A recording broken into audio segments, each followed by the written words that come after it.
Many longtime listeners know that our podcast platform was initially focused on interviews about the spiritual paths that Myanmar offers to meditators and monastics. But when the coup hit, we couldn't in good conscience continue to tell those stories with many monastic sites on fire or occupied by soldiers, and the Burmese people living under the military's reign of terror.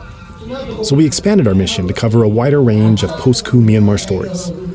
Still, some guests have a unique insight into the intersection of the spiritual with the worldly, allowing a deeper understanding of both these planes. Today's guest fits squarely into that category, as you will soon hear.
To be joined by Beth Upton on this special episode of Insight Myanmar podcast.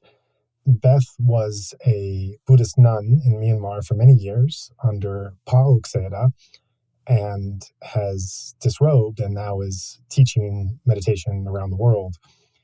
This is a bit of a special episode because the interview that you're about to hear was recorded about 2 years ago. So this is an interview that was recorded before the coup took place about the spiritual journey and practice and nunhood of Beth. And once the coup took place, we sat on this interview and many other views with it, because at that time, we didn't feel comfortable as a platform exploring the spiritual journeys of different practitioners as the country came to be under fire. And we felt there were much more compelling stories with urgency that we needed to tell. It's now been a year since the coup has happened and ongoing, and we realize the importance of being able to balance out some of the heavier, more painful interviews we've been having with also taking a chance to reflect on Myanmar and Burmese society, not just as a place where some things might be failing or some things might be in trouble, but as a country with extraordinary graciousness and teaching and giving and generosity. And the interview you're about to hear goes into, through the lens of the spiritual journey of one practitioner, we do learn about some of the wonderful parts of this society, especially the Buddhist society, and how one person, of many people, but we hear one person's story, has developed and benefited from this prolonged experience in the country. And so we think that this is now a time that we can bring this out and honor it and learn from the journey that she's been on. However, before we get to that interview, I should mention this interview from 2 years ago was recorded in Yangon, face-to-face, before COVID, before the coup, between Beth and myself. Before we get to that interview, I'm really happy to be joined by Beth now, and we want to talk a little before we air that interview because things have changed so much, and we want to discuss a little where we sit now. So, Beth, I know you're in the middle of a very busy teaching schedule, traveling and instructing meditators around the world. And you've made a pocket of time for us to be able to connect to introduce the formal interview that follows. So thank you so much for taking the time to join us here and as a prelude to the longer interview that follows. Yeah, no, thank you, Joe, for making the time for me. It feels like a lifetime ago that we were last speaking there in Yangon. So much has changed since then. And one of the things that strikes me the more that that I travel and teach and I meet other teachers, that so much of the Western, especially Theravada meditation world, is really in gratitude to the Burmese people. Certainly, without the Burmese people, there would be no me here traveling around teaching meditation. But I also see so many of the other teachers that have brought the Dharma to the West have trained in Myanmar and been supported by the devotion and the hard work and the generosity of the Burmese people. And so since the coup, I think it's really, I already felt a debt of gratitude, and that feeling is only heightened by seeing their plight at the moment. Right. Can you take us back to when the coup first developed, and then as we've been following the news remotely and learning about very familiar people and very familiar places now caught in very unfamiliar and extremely traumatic circumstances? You're so connected to the people and the culture. You have been fed, clothed, and taught by the segment of the society that has taken care of you for so long. And they are now in so much trouble. And every day has been a struggle for survival, in a sense. Being remote from this happening and yet having so much gratitude for the experiences you went through, can you tell us a bit about how you've followed it and how you've held it in your heart? Yeah, I mean, I'm not sure if anybody else had this feeling, but when I first heard of the coup, naively, I thought it would be short-lived. I sort of thought, oh, how ridiculous. There's no way the Burmese people will have that. And I think I got the sense, I'm not sure how distorted it is from watching the news, that when the Burmese people were first rallying and protesting, they also kind of thought, we'll stand up for ourselves, and like the hope in their hearts that they now had democracy was strong, And so at first I thought, it'll be a blip, and, we'll make some noise about it. They will protest. Maybe the international media will do something, and, we'll go back to normal. And as that didn't happen, it's been quite a slow and gradual process for me of being like, oh, this is bad. And then, oh, this is like even worse than I thought. Oh, wow, this is like terrible. Having all of my foreign friends who were in Myanmar, like not Burmese nationals, having them one by one leave. Then having my Burmese friends, obviously, speaking to them and hearing horrific stories. And I think the feeling is one of disbelief still a little bit, and disempowerment, and feeling like the volition is there to do a lot, and at the same time there isn't the confidence that I can make a meaningful difference to to the situation. It seems like such a massive issue. So one of being disempowered and one of solidarity as well, of wanting to keep the issue current, keep it present, keep it in people's minds, not let the Burmese people be forgotten, let them know that I'm here, let them know that I'm practicing the Dharma, I'm doing the best with the gifts that they gave me. If this is all I can do, then it is what I'll do to the best of my ability. You talked a bit before about this debt of gratitude that you have, that you carry with you. Can you expand a bit on what that debt of gratitude looks like and feels like, and what shape it's taken since you've left Myanmar and started your teaching career?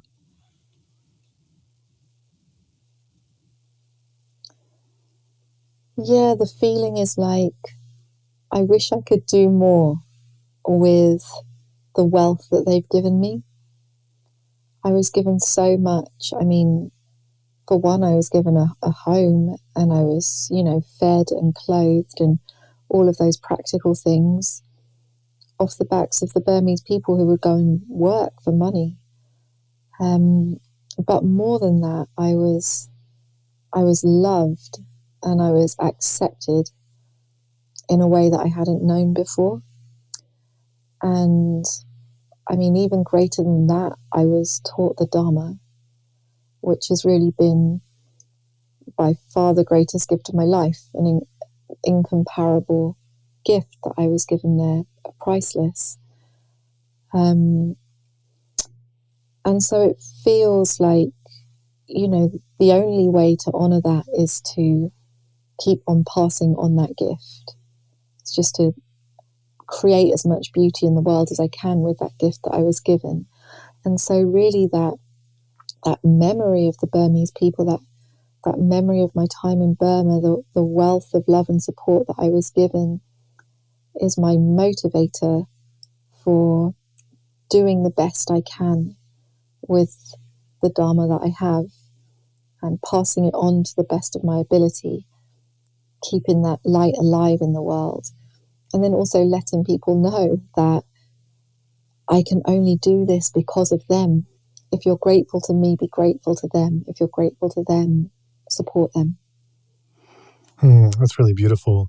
You lived in Myanmar for a long time, and unlike other foreigners who might have lived in something of a foreign enclave, you were a Buddhist nun at a nunnery, monastery, meditation center that was really living much more close to the ground and to local communities. And so because of that, you definitely experienced you were within Burmese culture and customs and people. And so I'm wondering, from the experience you had of living in local communities and interacting with so many Burmese monastics, lay supporters, teachers, etc., what are some of the lessons from Burmese society that have really touched your heart and you carry with you today? Yeah, so the main one is the Dharma and the Four Noble Truths. This deep understanding in the culture, first of all, of the first noble truth, that life is suffering, which doesn't sound like a happy truth, but it makes people humble and realistic and resilient and open-hearted and loving in the face of the inevitable sufferings of life. And it was very refreshing that there wasn't sort of all of this blaming and self-hating and analysis and all of these things that we can do in the West when suffering arises, like who did something wrong? And there's just like an acceptance and an open-heartedness towards life in its fullness. And then a deep understanding on what is causing the suffering, on this responsibility for our own mental impurities, the faith that there's an end of suffering, the faith in the Noble Eightfold Path, which really sort of keeps people on the same page and motivated and practicing. I think that was really amazing. Also living, I guess, all of the other aspects of Burmese community that touched me were born of that, were born of the Four Noble Truths. The one that really sticks with me is living in a Dharna culture. So just living in a society, in a community where the whole place ran on generosity rather than on greed. And it's just such a freeing, beautiful way to operate in the world. And it's something that I've carried with me even back into the thick of Western capitalism. I've maintained this form of jhāna, and I consider it to be like one of the most beautiful things in my life. And the Burmese people taught me that. The humility and the kindness of the Burmese people, their generosity, their joy, their modesty, so many things that have really touched me deeply, and I reflect on often.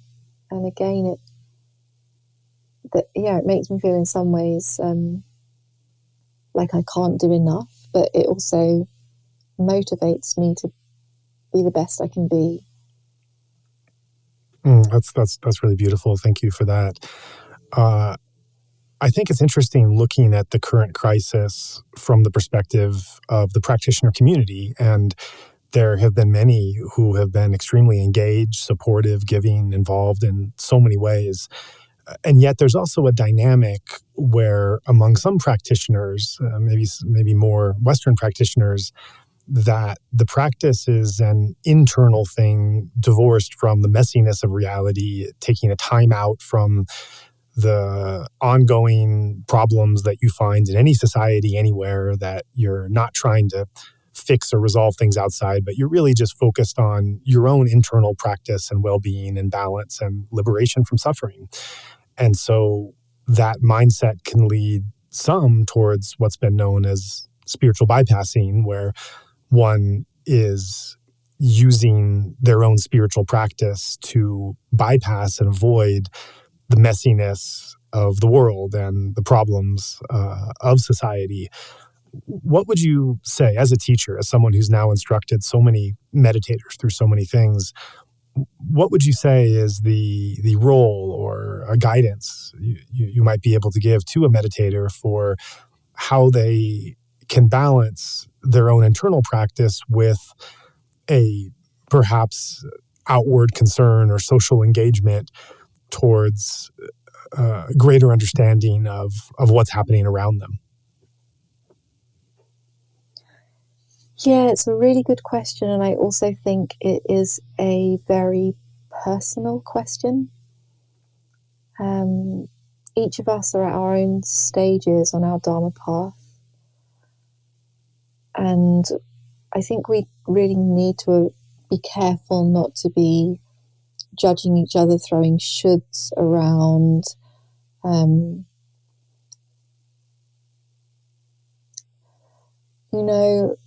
Sometimes inaction is better than unwise action.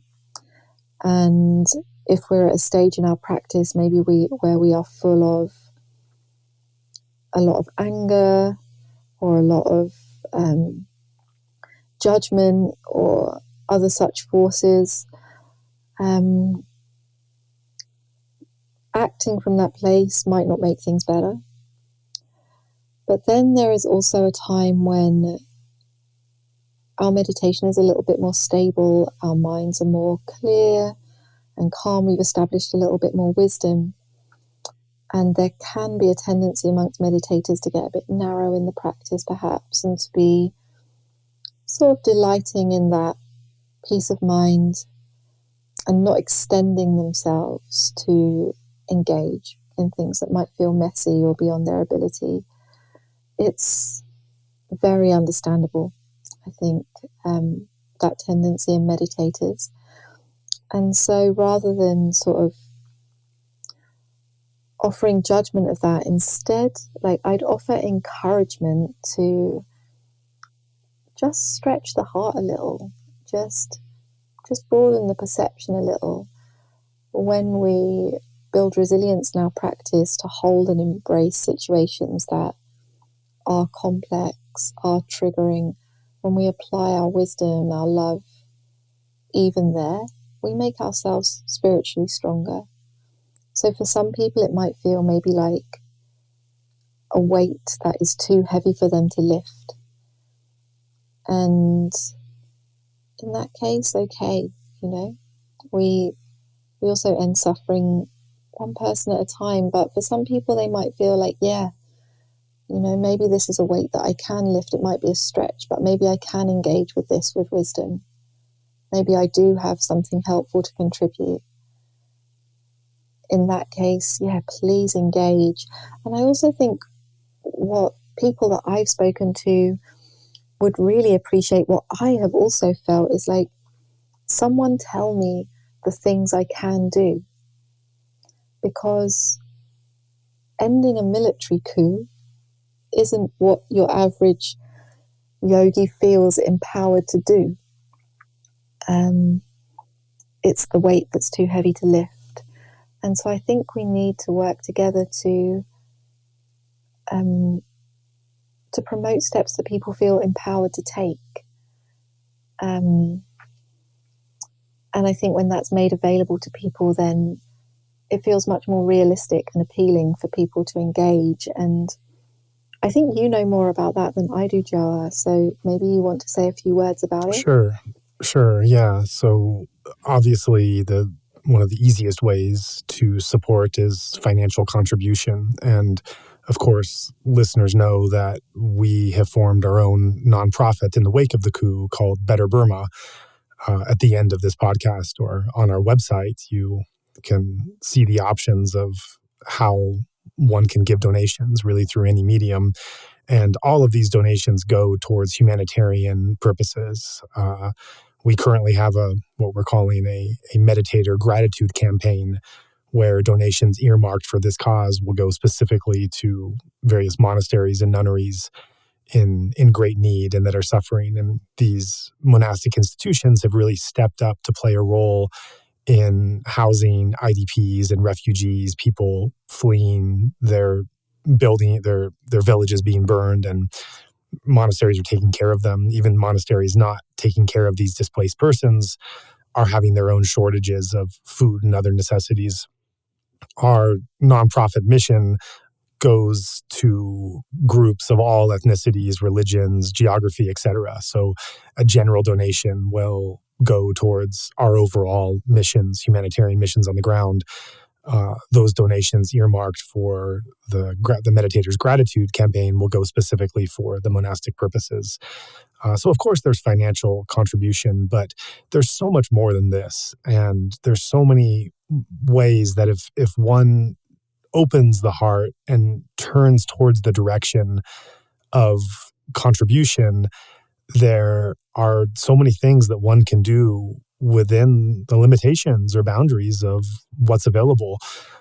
When I would ask my Burmese friends in the early stages of the coup how we could help, I was personally surprised by an answer I kept getting simply because it seemed too easy. The answer was, for many Burmese on the ground, and the thick of it, was just show that you care. Just talk to us and let us know we're not alone.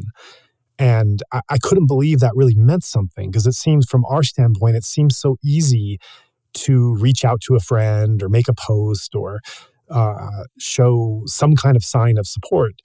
But for those in the country, this means so much more than you could put into words. They feel so alone. They feel so isolated by the world. They feel their backs are against a wall. As you say, as a yogi, where do you begin with overturning a professional military coup?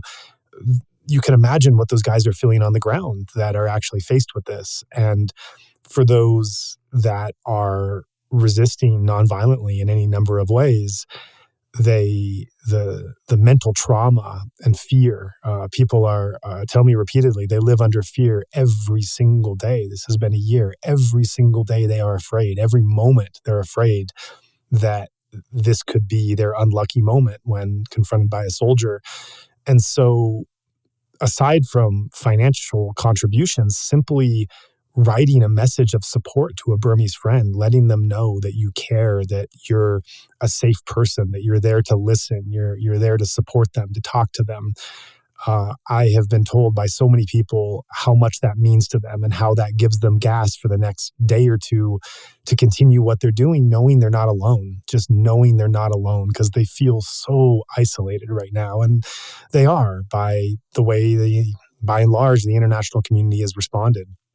So simply reaching out to people personally that you know there, or making posts on social media, not once, but several times consistently, ongoing as this lasts, just letting them know that they are in your heart, they are in your support, they are in your metta, that this is still happening, whether or not the news is reporting it, and that you care, that means an awful lot. And it's so easy and so simple to do and doesn't take any money. So that's another very valuable thing that one can do. Those would be my first two recommendations of how easy it is for one to show up and to simply to be present and to bear witness. Bearing witness, another way one can do that is by being informed, listening to these podcasts, listening to other podcasts, reading news, simply by understanding and informing oneself what's going on. That's a way of being involved. And I suppose if someone wants to be involved to a further extent, there are always ways to volunteer. They're through our organization, through other nonprofits. There are many ways to offer one's services, no matter what they are, no matter how limited they are. Every little bit counts. Every little bit builds to a momentum. And when I first started this in February, I felt the same way you did. I had no idea how someone as small as me and unimportant could possibly do anything that would impact a world event taking place. And not to say that me or the platform has, but to say that once one takes those steps, once one takes a few actions here or there, you do feel a little less small. You do feel there's a momentum that starts to build, and you realize, oh, I can do this. Oh, I can also do that. Oh, I can, this thing also came up. And you realize you're not helpless. You're not as small as you think. You do have options. And right now, the military is trying to make the world forget that this happened. This is the old playbook of the Tatmadaw. Look the other way, nothing to see here. We're on a roadmap to democracy. So the more that the Burmese people in the country and the more that the allies outside the country don't fall into that trap and don't look away, don't get bored, don't be indifferent, don't feel helpless, but continue that momentum in whatever way is possible, through volunteering, through support, through financial contributions, through awareness, bearing witness, whatever that is, by not turning away from the dukkha and living with it, is a way to not make it go away. And every little ounce of that effort from everyone, everywhere, is contributing to the momentum and the support of the people. And this is a war of attrition. Everyone has said this. It's not just attrition of medical supplies or finances or material or things like that. It's also an attrition of spirit, of morale. And so the more that people in their own individual way, in their own small way, can increase the morale of those that are in the struggle, that it might not feel like a lot, but that momentum is going to go on the side of the people, and that's going to mean something, and they're not going to feel as alone. So those would be my thoughts in that area. Yeah, that's so helpful, Jar. Thank you so much for that. I think people will find that really, really helpful. Yeah. Well, that's why we're here. We're showing up. We're just showing up. Just to ask you as well, I know you spent so much time in Pa Auk and in other monasteries and nunneries while you were there. Have you been able to be in touch with anyone at the monastic sites you were at and just see how they're doing, how they're coping, how their lives have been impacted by this? I have, but really sporadically.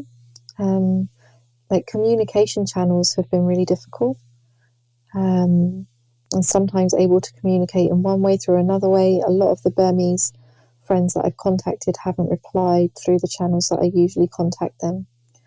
But when I have been able to speak to Burmese friends or, non-Burmese friends in Burma, largely they've echoed what you said, Joa, that they just want to know that we care and that we're still talking about it and that they haven't been forgotten. I think one other thing is that inside the monasteries and meditation centres, what I'm hearing is they're really just trying their best to maintain business as usual. They're really focused on the Dharma still and, doing the practice, doing the meditation.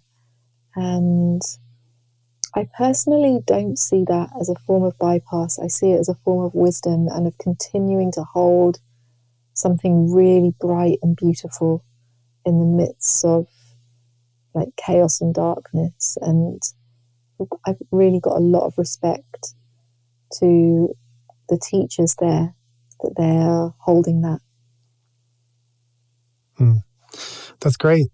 That's great. Well, I thank you so much for joining us with this. I want to welcome our listeners to continue with us, hear the full-length interview coming up right after this of your spiritual journey and biography in Myanmar, how you developed as a nun, how you got to where you are now, and listen to it holding some of these things in mind from our prelude. And I hope everyone enjoys what follows. And before we segue into our talk from 2 years ago, are there any last words you'd like to leave the listeners with, Beth?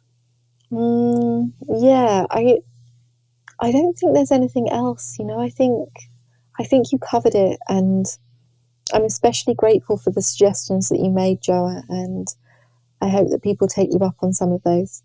Okay, great. Well, let's get into the interview.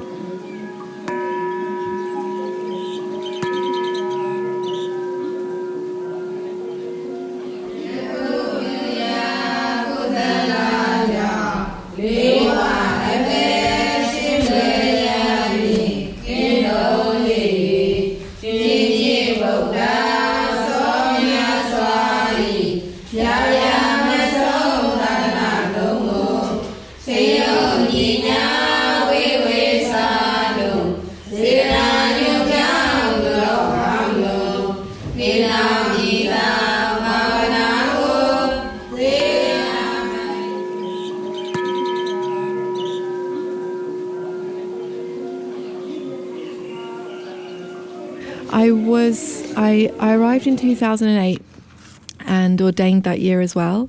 And I was in Myanmar 5 years without leaving. Mm-hmm. Almost all of that time I was at Pa Auk Monastery. Mm-hmm. And then in 2013, Pa Auk Sayadaw was starting a place in California. Mm-hmm. And so he asked me to accompany him there. Right. And so that's when I left Myanmar. And I ended up I stayed in California only for one summer. Mm-hmm. And so the second half of my ordained life, I was more freestyling. I come back to Myanmar sometimes. I did a few long retreats here, mm-hmm. but more than half of the time I was away. A lot of the time I was in Spain, where I was leading a little community. So what brought you to Myanmar initially? Well, I had been working in international development, and I had a job in Sri Lanka. I was like 23, 24. And I didn't really know what I wanted to do with my life. I was becoming disillusioned with the world of international development. And Sri Lanka is a Buddhist country, so I was getting a flavour of meditation.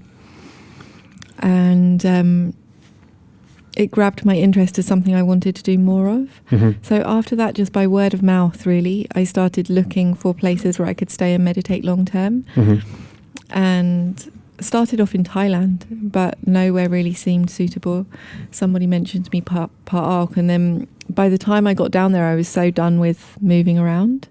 I probably would have stayed a while, however bad it had been. But and when I got there, I met the teachers. Specifically, I met Uravata Bande, and I thought, wow, I'll stay and listen to what you've got to say. And I ended up staying 5 years. Right, yeah. What were your early impressions of Myanmar? I loved it. I found it very welcoming. very hospitable. I was young, no, I was only 25, so I had like a lot of flexibility in me to adjust to culture, and I'd already been living abroad a lot. So I think I adapted to it quite easily. Most difficult thing there in Molamyang was the food.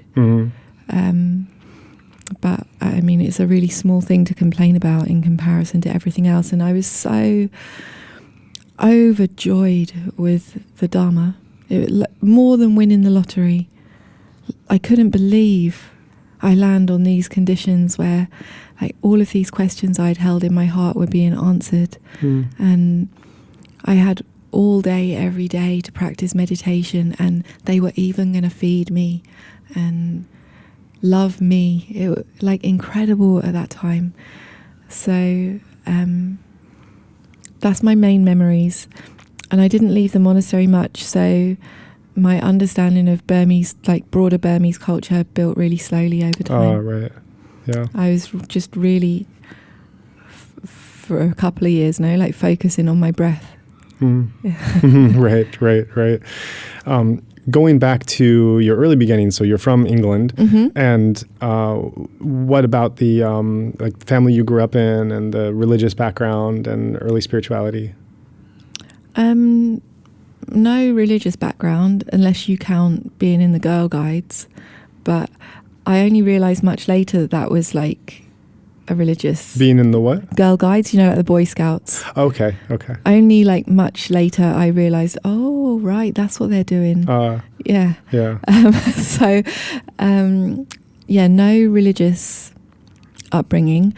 My parents split, and my mum remarried a guy who had previously stayed with Osho and was sort of influenced by that type of spirituality, which as like a young teen honestly did a lot to damage my perceptions of anything that might be called spiritual. How so?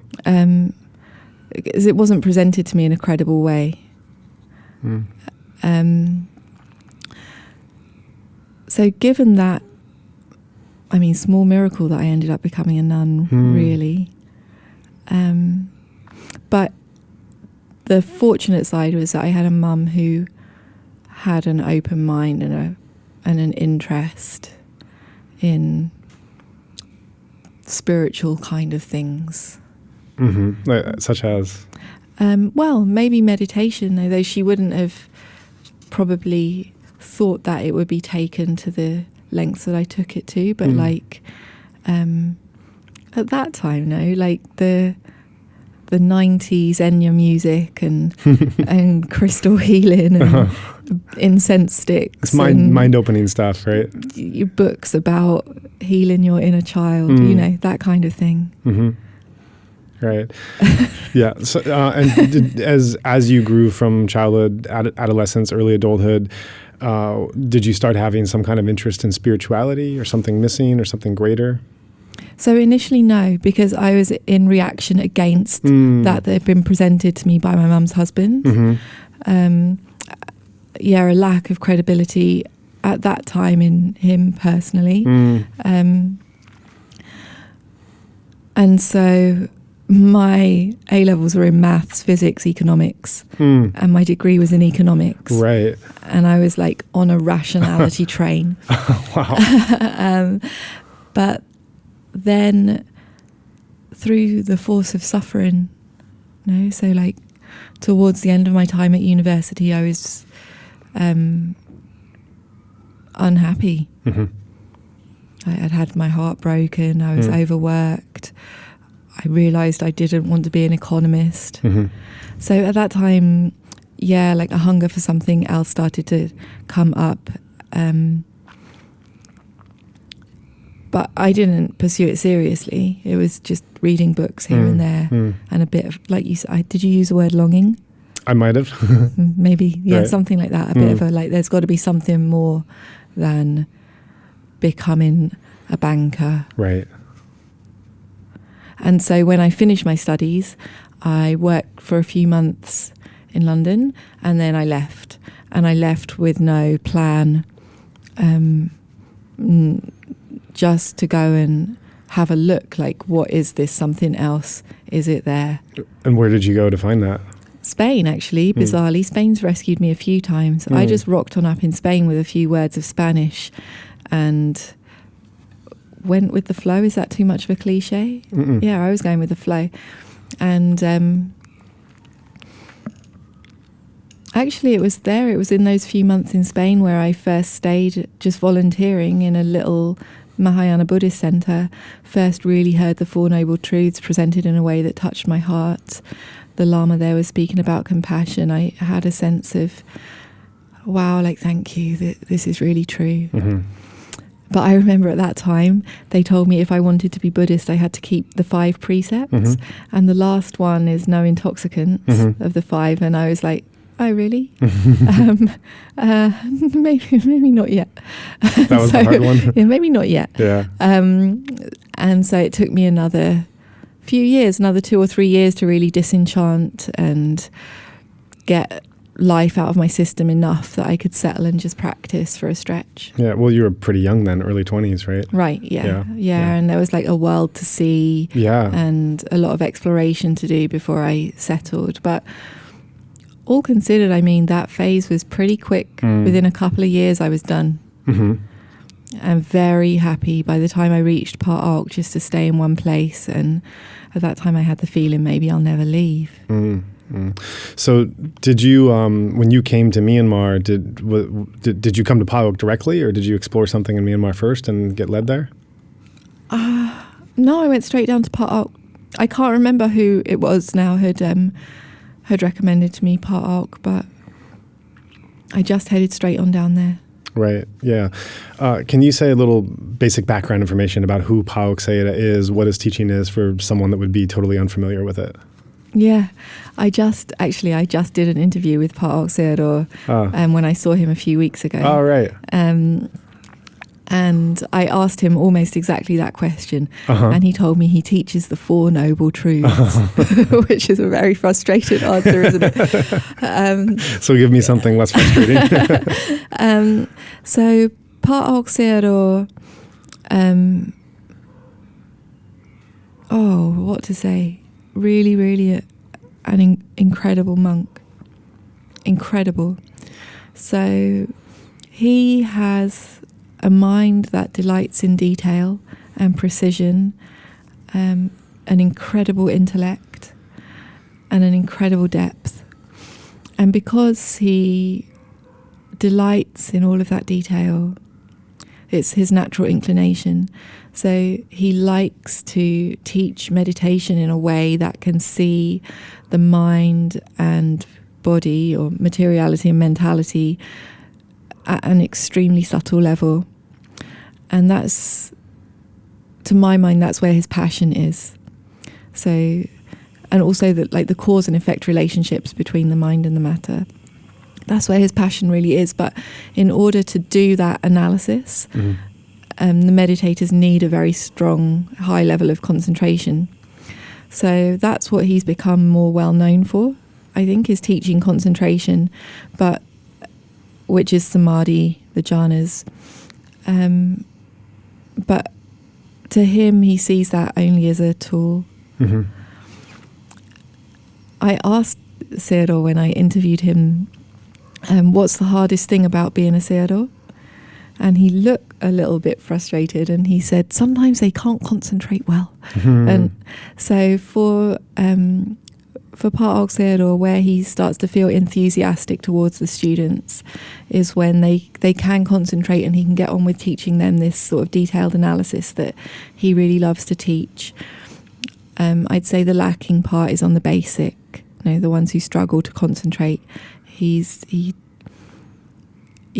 That frustrates him. So I think there are other methods available which are more suitable for people who are struggling to develop their concentration.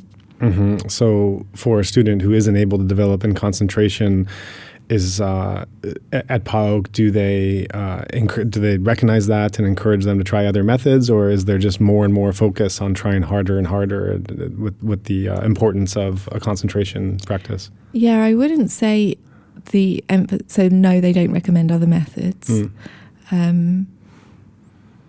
which, it's like, as we were discussing earlier, it's one of the shadows of how the Dharma presents in Burma. So everyone is like the king of their method. Right. So no, he doesn't promote other methods. I wouldn't say the emphasis is on trying harder, though I can understand why the meditator might hear it like that. But it's more just be patient, keep going. Like your mental faculties will strengthen gradually. Eventually, it will deepen, which does happen with several meditators who stick with. I stuck with it for a couple of years at least before my concentration deepened. Other meditators, it can be longer. So we do see those cases where it is a matter of patience, but we also see, I think, meditators who stay sort of like banging their head against a brick wall really in the name of patience when another method would be more suitable. One of the things about Pa Auk as a community, though, is that it's big and it's designed for long-term practice because all of this detailed analysis does take time. So there's a really strong sense of community there. So sometimes the meditators who can't deepen their concentration, they're inclined to stay because their friends are there, their home is there. The Pa Auk culture is like their village, it's their tribe. And so we do get meditators who are sort of like chronically stuck on the basic level. Some of them might be really unhappy, but others find their place within the community and they're sort of they're happy there anyway, they're fulfilled in the Dharma anyway. Right. And when you're talking about these concentration practices, these are the jhanas, right? Yeah. Yes. Can you explain a little more about what the jhanas are? The jhanas are states of deep concentration. So they arise when you can maintain focus on a single unchanging object for a long period of time. And because the mind that knows that object is wholesome, it leads to an unbroken, wholesome mental process, we call. So every single mind moment that is arising is wholesome. Because of that, the states are very blissful. And that bliss means that we can maintain them for longer. So the jhanas are states of deep concentration. So they arise when you maintain unbroken awareness on a single object for a long period of time. And because the mind that knows that object is a wholesome mind, it means it's a mind with non-greed, non-hatred, wisdom. So the mind that knows that object for a long period of time tends to be very blissful. And that bliss then helps us to maintain our awareness on the object for longer. So there are traditions outside of Buddhism that have these samadhi states. Most mystical traditions, we can find some sort of speaking of them. And because those states are very blissful, the mind with closed eyes tends to be filled with light. So they get described in different ways. Some traditions would equate them with sort of a union with God, or of being their true self, or some type of like oneness or cosmic consciousness. All of that type of language is descriptive of those states of samadhi. But in the Buddhist tradition, we use that samadhi as a tool. The mind that is able to enter those jhana states is very powerful, very refined, and it can take very subtle objects such as an individual moment of mind or an individual particle of materiality. And so the mind that is focused at that level can more easily understand the impermanence, suffering, and non-self nature of all phenomena. As a meditator, what's it like experiencing a jhana? Nice. Nice, kind of worth the effort. Yeah, I don't know what else to say. It's nice in the opposite way of how craving is nice. So we might also, let me just speak for myself. I also like chocolate, figs. Figs. I really like figs. And so there's a satisfaction there when you're craving for a fig and you eat it. You go down to the fig tree and you've got like a perfectly ripe one. there's a real satisfaction there. But because all conditioned phenomena are impermanent, that only lasts a short time, and then we're left craving again, and then we end up with the problem that happens to me too often in Spain in the summer, where your whole mouth hurts because of having eaten too many figs. So that's the nature of trying to get our gratification through sense pleasures. So the niceness of samadhi is in the opposite direction. It's an acknowledgement that craving will never ultimately work. Craving in the long term will never ultimately work. And so instead we choose to adopt and train ourselves to pay attention to any object, an arbitrary object, though often we use the breath, with a mind of non-clinging, non-craving. And as the momentum of that gets stronger and stronger, we start to experience a different kind of bliss, which is it's an unburdening of all of this craving. And the less that we crave, the less attention there is on the five senses. And as we stop paying attention to the five senses, we realise how much it weighs us down, our continual distraction by that. And so the bliss of jhāna is really one of having put down a burdensome tool set that we're accustomed to using for our happiness. And when we put it down, we realise, oh wow, this feels better.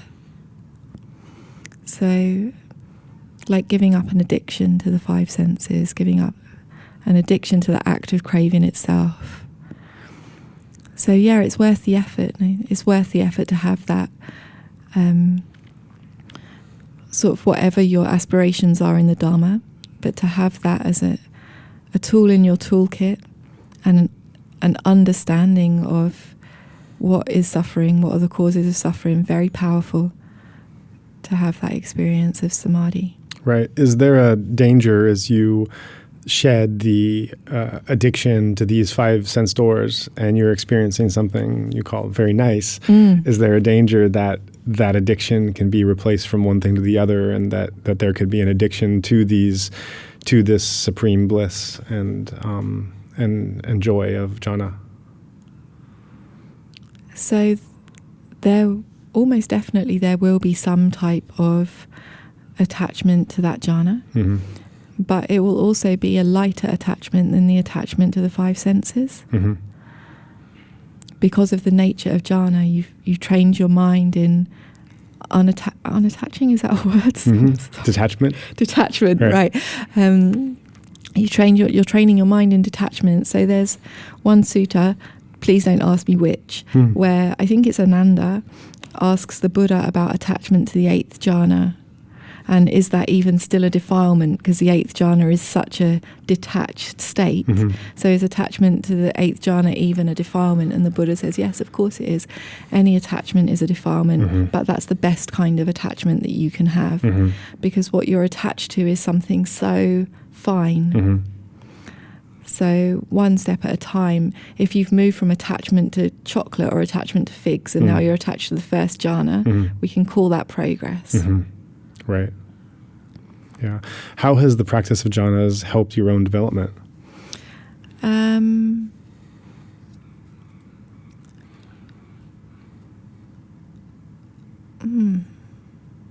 Well, like I said, so the objects that we're focusing on when we develop jhāna are subtle, more subtle than the objects that we take with our eyes and our ears in like the normal flow of daily life. So one of the first benefits, I think, is the ability of the mind to be with subtle objects, which is a wonderful skill when you're meditating, but also in daily life there's like a refinement of perception that happens, an increased sensitivity, which that can take time to learn to manage, an increased sensitivity, but ultimately I think that's a good thing. I'm grateful for it. An increased sort of perceptivity, again, sorry for my vocabulary, is that a word? That's fine, yeah. And then a confidence that is born of samadhi, it's a confidence, I think, that is born of any kusala. When we know we're on a good track, we're good with ourselves, our sila is pure. So like that, but maybe magnified a bit more, because the power and the strength of that kusala mind is more. Mm-hmm. So really a sense of like being on a good track, being good with myself, and having a refuge as well. Right. Some people can develop very quickly in jhana. Some people can struggle and really take a long time and have a lot of difficulty. Do you think this is a necessary track for every meditator on the path, or is it good for some people and not so much for others? I don't think it's necessary. Mm-hmm. So now when I'm teaching, I don't teach everybody jhana if they're struggling much. One of the biggest obstacles I see in the mind of Westerners is such a strong habit of investigation. And so their mind can't stay with a single object, because at the more refined stages, they're too busy investigating, is it jhana, is it not? Mm-hmm. And they can't put this down, or skeptical mind, is it possible, is it not? Can I really, can I not? Is that really my object, is it not? And this investigating can be very helpful for them if they're practicing vipassana, but not helpful for them if they're trying to develop jhana. So some meditators, I won't teach jhana first, but it is really a very helpful tool, really. And so if it's just a question of their patience, or them rebalancing their effort, or increasing their faith first, or undoing some bad habits, even if that will take a few years, I'll try to suggest them to do, because really, really worth the effort. Not worth them ending up hating meditation and this that can happen, no, but if they can do, really worth the effort. What I find teaching Westerners is sometimes they just haven't been given the right guidance. Oftentimes they're putting way too much effort, especially meditators who started off in Goenka. They're too tense, they're trying to do through force, they're not addressing maybe like some wounding that they are holding, so there's a lot in their mind that they're trying to push out with force so that they can stay with their breath. Right. So sometimes it's just a question of right guidance, bringing in joy and interest and softness. And so that with jhana, that sense of like force and effort and trying very hard, those are those tendencies or guidance that go along well with the practice of jhana, or will that get you into more trouble? No, that'll definitely get you into more trouble. Right. Yeah. That's interesting, because I think people who haven't done jhanas, or maybe have done concentration for a limited period of time, see it as a real effort-based practice. No, absolutely not. So I think I already said a couple of times now. So jhana is one long mental process with no greed and no hatred. And so we get there just by putting more beautiful drops in the pot. Every moment of contentment and love and acceptance of our meditation object and joy and happiness with it is a step in the right direction. And so too much effort tends to kill our joy as a first step. No, like if we're trying very hard, we won't enjoy it. And if there's things we're suppressing, like willfully suppressing, that's coming from a mind of hatred. If we're very keen on getting there quickly, that's a mind of craving. So all of those things are making us slow. Right. In terms of the Pa Auk system, there's the stages of jhana that the meditator works out. Is in other traditions there might be some kind of intensive concentration practice at the beginning, and then that leads to a concentrated mind, which is then used for the practice of insight or vipassana, investigating the reality within. In the Pa Auk method, once there is those attainments of different stages of jhana, what is then done with it? How is it then used? Yeah, applied? the same vipassana, no? But the level of vipassana will be much more refined. Because that jhana mind is able to see so much more. So having developed jhana, the Pa Auk system will start with a discernment of materiality. They actually don't call it even vipassana until the meditator is able to discern the individual types of materiality within one kalapa. And what is a kalapa? A kalapa is like one very small particle of materiality. Their reason being that technically you can't practice vipassana on concepts. So whilst you are on the level of the pain in my knee, both pain and knee are a concept. And it's true that pain and knee are impermanent in one way, but they're not impermanent in the way of momentarily arising and perishing out of existence. So at Pa Auk, they will call it vipassana when the meditator can start to discern this momentary arising and perishing of materiality and mentality. So we'll tend to start with materiality because it's more coarse, and look at all of the different types of materiality in the body, their causes. So some materiality is being produced by mind, other by temperature, some by nutriment, some by past volition in past lives. And we'll look at that causality, look at the different functions of the different types of materiality in the body. So what types of materiality allow us to see, for example, how and why. What types of materiality allow us to hear? What types of materiality allow us to speak and to move? How are those processes working? What are the cause and effect there? What type of materiality supports mentality to arise? How is the materiality related to the consciousness? How is that causality working? When we've done like a thorough discernment, is the word they use, of the materiality, then we'll move on to mentality, which again is not on the level of thoughts flowing in an impermanent way. It's true that mind is impermanent in that way, but it's also impermanent in the way of momentarily arising and perishing away. And so we'll then look at different mind moments, how they are related to each other. Again, what are their causes? Which moments are produced by past actions? Which ones by present actions? The different qualities of mind that arise within one moment. Which of those qualities are important? And the reason that we do all of that analysis is because we want a profound understanding of the truths of impermanent suffering and non-self, especially non-self. So most people, everyone I would imagine, can conceive of a self that changes. Like you, Joa, are a few years older than the last time I saw you.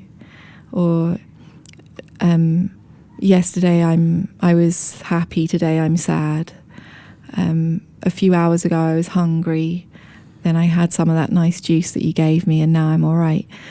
So our understanding of self can hold the truth of impermanence in that way. There's no challenge to it. But we can't readily conceive of a self that momentarily disappears out of existence. 1 minute it's there, the next minute it's not. And so when we start to see that everything that we are imagining is ourself actually just keeps on disappearing. It goes somewhere else and comes back. It doesn't exist anymore. We start to understand what the Buddha really meant by non-self. So all of this understanding at Pa Auk is to be gained prior to the practice of vipassana. Is that correct? So they will call it vipassana when we start analysing materiality and mentality at the level that it is momentarily arising and passing away. At that time, they'll call it namarupa paricheda jnana, which is the understanding of materiality and mentality. And then after that, there will be they translate as cause apprehending knowledge.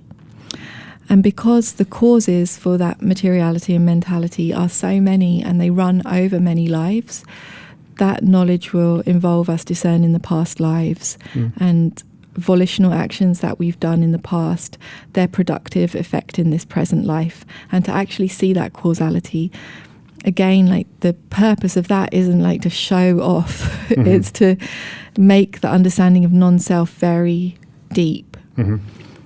So if we see, for example, a string of moments in this present life all arising and passing away one after the other, we might understand, okay, they are all non-self, but maybe something outside of those moments produced them, or maybe something outside of those moments is controlling them.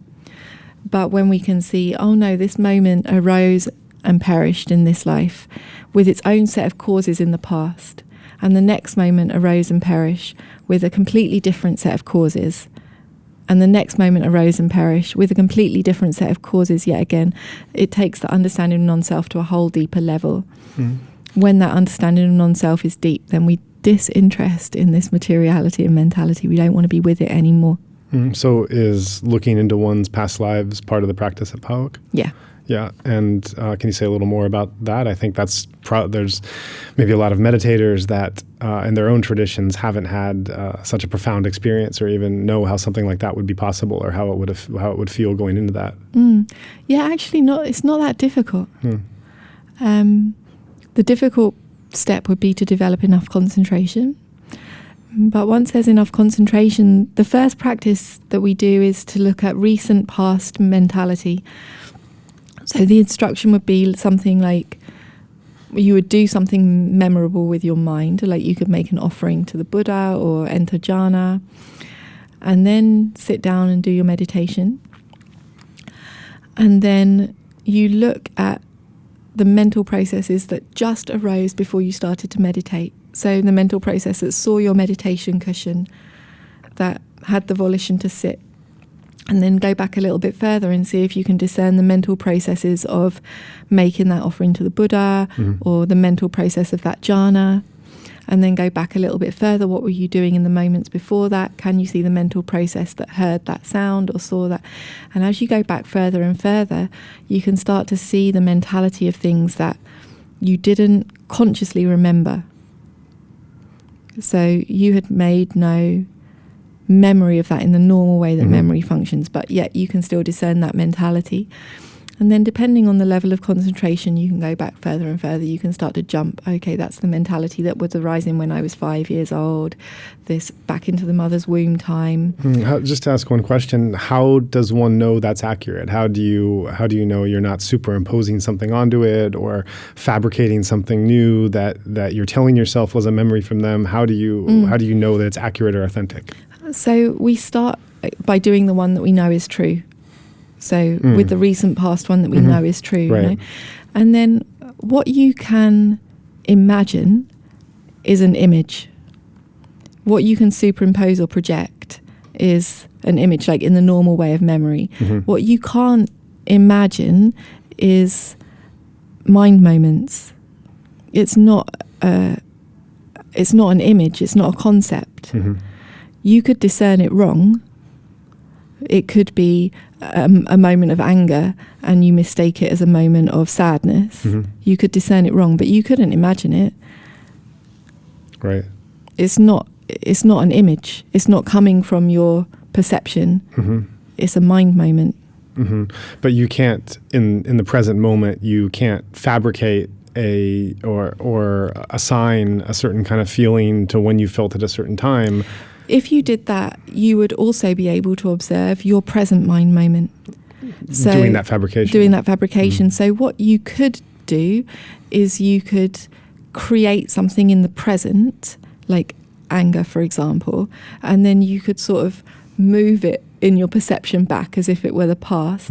But at that level of practice, there'd be too much awareness on that was what you were doing. Right. But we're not doing in the way of, it is possible to do in the way of image and concept. Oh, I was a fish. And at that time, it is possible to project your own wanting. And people do make mistakes because perception is so unreliable. You know, that kind of conceptual perception is so unreliable, like dreaming. But when we're discerning on the level of mentality and materiality, we can't imagine it wrong. The worst we can do is badly discern it. Like, oh, I thought that was a first jhāna mental process. Actually, it was a second jhāna mental process. I missed a mental factor or two. We can badly discern it if our wisdom isn't sharp, but we can't make it up without awareness on that's what we're doing. Right. Okay. So continue with you said that you go to the earliest moments of this life, and then... Yeah, and then like it's no more difficult to just go back a few moments further, and then you're in the past life. You're in the death time of the past life. So there's no extra work needed to go back into the past life. So back to this thing of concept. Sometimes when the concentration is strong, meditators will start to see concept and story at that time. Oh, I was a deva. Oh, I was a soldier, whatever it might be. And at that time, the instruction is to analyze those concepts down to the level of materiality and mentality. So if they can do, it will be a real one. If they can't, it will be their hope or their wish or their projection. And then again to do many, many times, so we become familiar with it. There's a danger because it's kind of interesting, though. So meditators will get stuck on this story level. I would think so. So the teachers need a lot of skill there not to let that happen, because when we do that, actually, we just increase the realm of self. And we have a greater field of things to identify with. So not only am I Beth, who grew up in London and become a nun, I'm also this, whatever it might be, in this world. And all that suffering is also mine, and all those achievements are also mine. So we can do that as a mistake, because the power of the practice of dependent origination, as I was saying before, is to make the perception of non-self much, much stronger through the understanding of cause and effect. And when we use the practice in that way, it's a phenomenally powerful tool. The Buddha said the one who understands dependent origination understands the Dharma. And it's true, it's a destroyer of doubt. And so profound, so beautiful. At that time, really understanding what an incredible mind the Buddha had. Right. Are you able to share anything about your own observations of that practice, or is this? You mean my personal past lives? Sure. I won't. Okay. Sometimes I do, but depending on the case, so I don't know who your readership is. But I'll say, like, briefly, we're asked to discern the most recent 5 past lives in detail as, like, standard for the method, so that we can have enough practice of seeing the cause and effect over lives. And then also 5 lives into the future, if we have that many. But oftentimes people practicing at that level, they're close to removing all their defilements, so sometimes they only have 1 or 2 or no future lives. And then there's another practice that Pa Auk Sayadaw is now teaching, to see many, many thousands of past lives, but not in so much detail, just to get this sense of, like, the round of rebirths is so long, and really very deep sense of disenchantment with samsara. Or we can find that teaching also in the suttas, where the Buddha talks about, beings dying and being reborn, and again and again and again and again. So that's a really powerful perception to have as well. Yeah. Is there, have you, out of any curiosity from the investigation of your own past lives, done any kind of historical analysis on verification of who these people are, or? No. So not of these 5 past lives that I did in detail, not all of them are human. Sure. So, I mean, that's another really powerful thing about doing this practice. These things that, like the existence of devas or whatever, that you might otherwise take with a pinch of salt if you're from a Western conditioning, nobody realise it's very true, and very interesting to discern as well. How is the mind of these beings? How is their body different? So, but the time frame of their lives is also different. So one deva life is much longer than a human life, so it throws the timeline off. One Brahma life, they say, is many eons. It's like many tens of thousands of eons, I think, one eon being like one big bang to the next. So it throws the timeline off. But when you're discerning a Brahma life, to the Brahma it feels normal. And you have like a first person perspective. Right. So yeah, I don't know, like I wasn't like Gandhi or something. Difficult to investigate. Right. Interesting. So if I had been Gandhi, I would so tell people. Right. So it's with these different kind of life forms and beings and human and non-human, the verification according to some kind of historical timeline would be a bit challenging to do in a lot of cases, I suppose. Yeah. Yeah. Yeah. In my case also, I approached the practice as a skeptic. Like I was maths, physics, economics.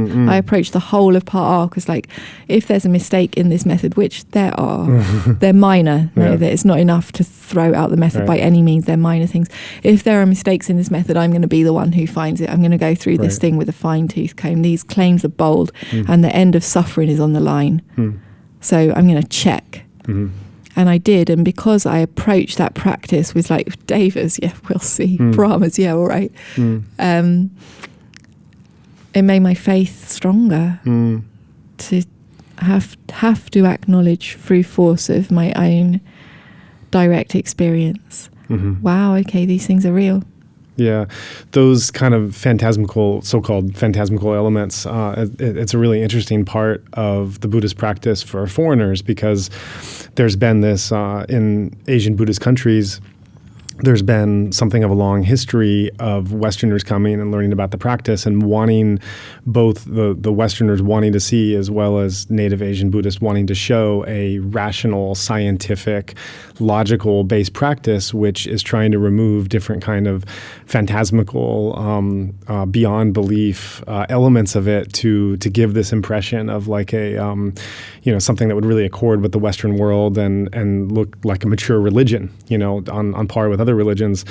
And so there's been, I think that's set up a kind of weird dynamic today where many times the Buddhist practice is introduced according to these very logical, psychological ways, and a care, at times a cultivated care that can be on the verge of patronizing, of not wanting to bring in these kind of wilder elements because they'll disrupt this careful balance of wanting to keep it on the scientific, rational line. Right, yeah, like science has got dibs on the truth. Right.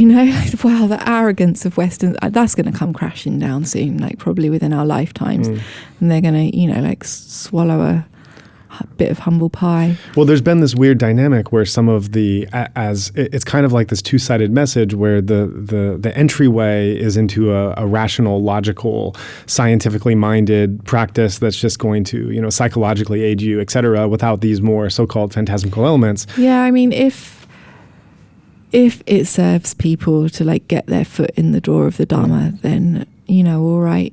But to their loss, it's their loss, right.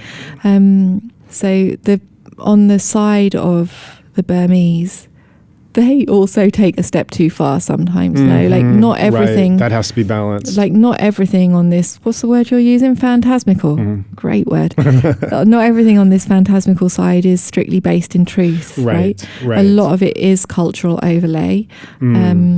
Every pagoda has its origination story. Every single speck of dirt. Like the Buddha's been everywhere. This was a past life. He was a fish, and this is verified, and everything else. Right. Exactly. So like, we need due skepticism with that. But you asked me what samadhi gave me personally, this expands your mind a lot as to what the mind can do and what's possible. A lot. And it undermines like science's monopoly on the truth. And I wish more scientists could practice samadhi. But to get back to a thought I'd started to share, so there's this kind of weird two-sided approach where on one hand, this has been going on for I think quite some time with the Orientalist movement in the West, that there's this kind of rational, logical message that's given to Westerners that's just appealing and this is psychologically helpful, it'll help with your daily life, and it's kind of this entryway into it. And then there's this kind of carefully guarded, the divas, the things that are beyond science. And somehow once you get a deeper foothold in there, then you are expected to take in this faith and take in these beliefs. I would say don't take on faith. I didn't. I'd say develop concentration. come at it with like the ehipasika mind, no? Which is what science should do. And what does that mean? Can you break that down? It means come and see. Right. Which is where science should be. No, science should be, okay, consciousness, we don't understand that. Devas, we don't know. Brahmas, we don't know. Oh, okay, as scientists, do we have the tools to see if devas exist? No. All right, let's be humble. But that's not where science is at now. Science is like, we know devas don't exist. So that arrogance that has grown up within like the scientific paradigm is the problem. If science were being true to its own values, it would be able to hold those questions as meditators should be holding them. And then it would say like, what tools are available? Oh, well, in these texts it says samadhi might be a tool. Let's have a go with that, because our telescopes can't do it. But like massive institutional pride problem gets in the way of that investigation. No? But if meditators themselves approach truly in the spirit of science, they can hold those questions with excitement and wonder, and they can patiently develop their samadhi, and then they can see for themselves. Yeah, and that being a practitioner in Myanmar, that can definitely present certain kind of challenges, because there is the overreach on the part of Myanmar culture that every single object and place and an area is invested with some kind of magical thing, and that people have lots of stories. And so being a meditator, it's you hear all of these things, and it's different to know where to, or being a Western meditator, it's difficult to know where to orient yourself. How open is my mind? How much of a grain of salt do I take it? How much do I hear these and just try to fill with a reverence that, isn't really natural to where I come from, but I also don't want to be closed off and dismissive. So it can be a difficult balance to have here as a meditator. Yeah, yes. There's the Brahmajala Sutta, like the first sutta recorded after the Buddha's death. And they're discussing all the different types of views that people can hold, wrong views. A lot of those views are born of samadhi, about the world and the universe and God and the rest of it. And so much of that sutta is detailing all of those kinds of wrong views. But right at the end of that sutta, the Buddha asks the monks, why is it, monks, that people cling to these views? Why is that happening? And he answers his own question. He says, because of the happy feeling associated with that view. And we believe what we believe because it feels good. Very profound. Yeah. Very profound. And so we need to acknowledge that. Another teacher, he said to me, when people are clinging to these views, there's no kindness in destroying that view. That view is like what is holding them afloat in a stormy sea. And what we instead need to do is, if we have the wisdom and the capacity, to offer them firm ground to stand on. And by themselves, they will get out of their little inflatable boat. They will come and stand on this firm ground. So that inflatable boat to the Burmese is believing that the Buddha come to their pagoda. Right. That inflatable boat to the Western scientist is believing that their scientific approach has the answers to everything. Very well said. Right? And to both groups, it's their safety. And walking between those worlds, we need to find our own and acknowledge that that's what we're doing. That can be pretty painful sometimes, It can be, painful because we offend people on both sides, no? But painful also because we... there's a question of when and how and to what degree to submit, and when submission takes place, it's kind of intentional withholding of some kind of rational or critical thought process, because you know that you can't understand the world through holding on to that, and so there's some kind of submission that's letting go of that comfort, but and throwing yourself into something because there's a faith, but the moment and the extent to decide when and where to let go of those reins, because you could be putting yourself in a situation where red flags are coming up and you're intentionally losing those critical faculties. I'd suggest don't do that. So we get out of our inflatable boat when there's firm ground to stand on, not to jump into a stormy sea. That's stupid. But that could be difficult determining when there's that firm ground, yeah? Yes, but I think if it is firm ground, we will naturally incline to stand on it. it won't be an act of force. There will be a discomfort of letting go of old habits and a shifting sense of identity, but ultimately it will be something that we want to do, not that we feel we should do. Right.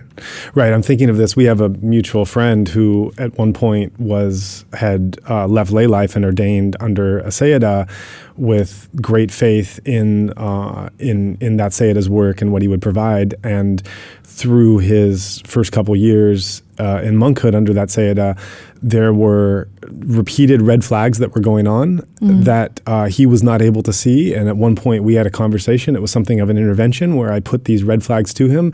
And basically his early submission, which was a beautiful thing under that Sayadaw's guidance in terms of his past experience, was preventing him from seeing the red flags from what they were. Because when they would come, he would, the critical mind that might be examining them, he had let go of to really put himself under the tutelage of that Sayadaw. And it was kind of a shock to the system to try to put that to him. And there could be times where something could happen, while you're under that training, something could happen that from an outside seems really jarring and inappropriate, but actually is just what you need because of the Sayadaw's wisdom. So it's a very hard situation. It is, like, sometimes as well, of course, we haven't stepped out of our boat and onto firm ground. We've hopped boat. And we've realised, okay, this limited set of beliefs that I'm clinging to isn't working for me. I'm just going to hop over and pick up another set of limiting beliefs, such as the Buddha's been to every pagoda and Burma is the best place in the world and this Sayadaw can save me. And we've just jumped boat. It's not better or worse. We're still in the paradigm of clinging to views. When it's really Dharma, we feel safer. And this doesn't happen. There might be something wrong with the Sayadaw, but we're not depending on it. We're not in his boat. We're with the Dharma. And he's just facilitating our standing there. And he goes and does whatever he does, has a cake in the afternoon, whatever thing he wants to do. It's not going to affect our standing on that firm ground. If we're in his little inflatable boat, he can drown us. So that's greater independence of, moving from say, childhood and Dhamma to an adolescence and beyond. Yeah, it's us taking the Dharma as our refuge and not a set of beliefs as our refuge. I think when we practically experience those states, this kind of doubt goes away. And it's so perfectly described in the texts. This kind of doubt will go away. But it's true when we're practicing Vipassana, because there's also sustained attention on very subtle objects, although those objects are always changing because of the anicca nature of conditioned phenomena. The concentration is also very deep, jhāna-like, but it's not the same thing as jhāna. Jhāna, the object isn't changing, and so there's like a singleness of awareness and a depth that comes along with that. The deep Vipassana states sort of parallel it, but it's different. I don't know. I would advise your friend to experience those things for himself. I think that doubt will fall away. Right. So you see jhanas very clearly as meaning necessarily deep absorption states. Yes. Right. Okay. There are, as I think will continue to happen over the coming decades until eventually the Dharma disappears in the world, there tends to be a watering down of what jhana means and what Vipassana means. So now sort of like, I've heard analyses of the jhanas where just if you happen to feel joy and happiness and applied and sustained thought in your meditation, that's the first jhana. And if you focus on the joy much, that's the second jhana. And if you say, this is really a mistake, and that kind of watering down, maybe the teachers initially start with a good intention of wanting to encourage their students or something, but they really don't understand the damage that they do. Because fewer and fewer people will then be inclined to pursue the real one. Are you seeing this happen in the West? Yeah. Yeah, right. That was a question I was going to ask is, obviously in Myanmar, Pa Auk Training Center, it's a massive piece of land. It's one of the biggest meditation traditions in Myanmar, one of the biggest places in terms of just land and population in a single place where so many people are practicing. What have you seen with the effort to take that teaching out of Myanmar and spread it to Western countries? How has that gone? Well, that's my mission at the moment.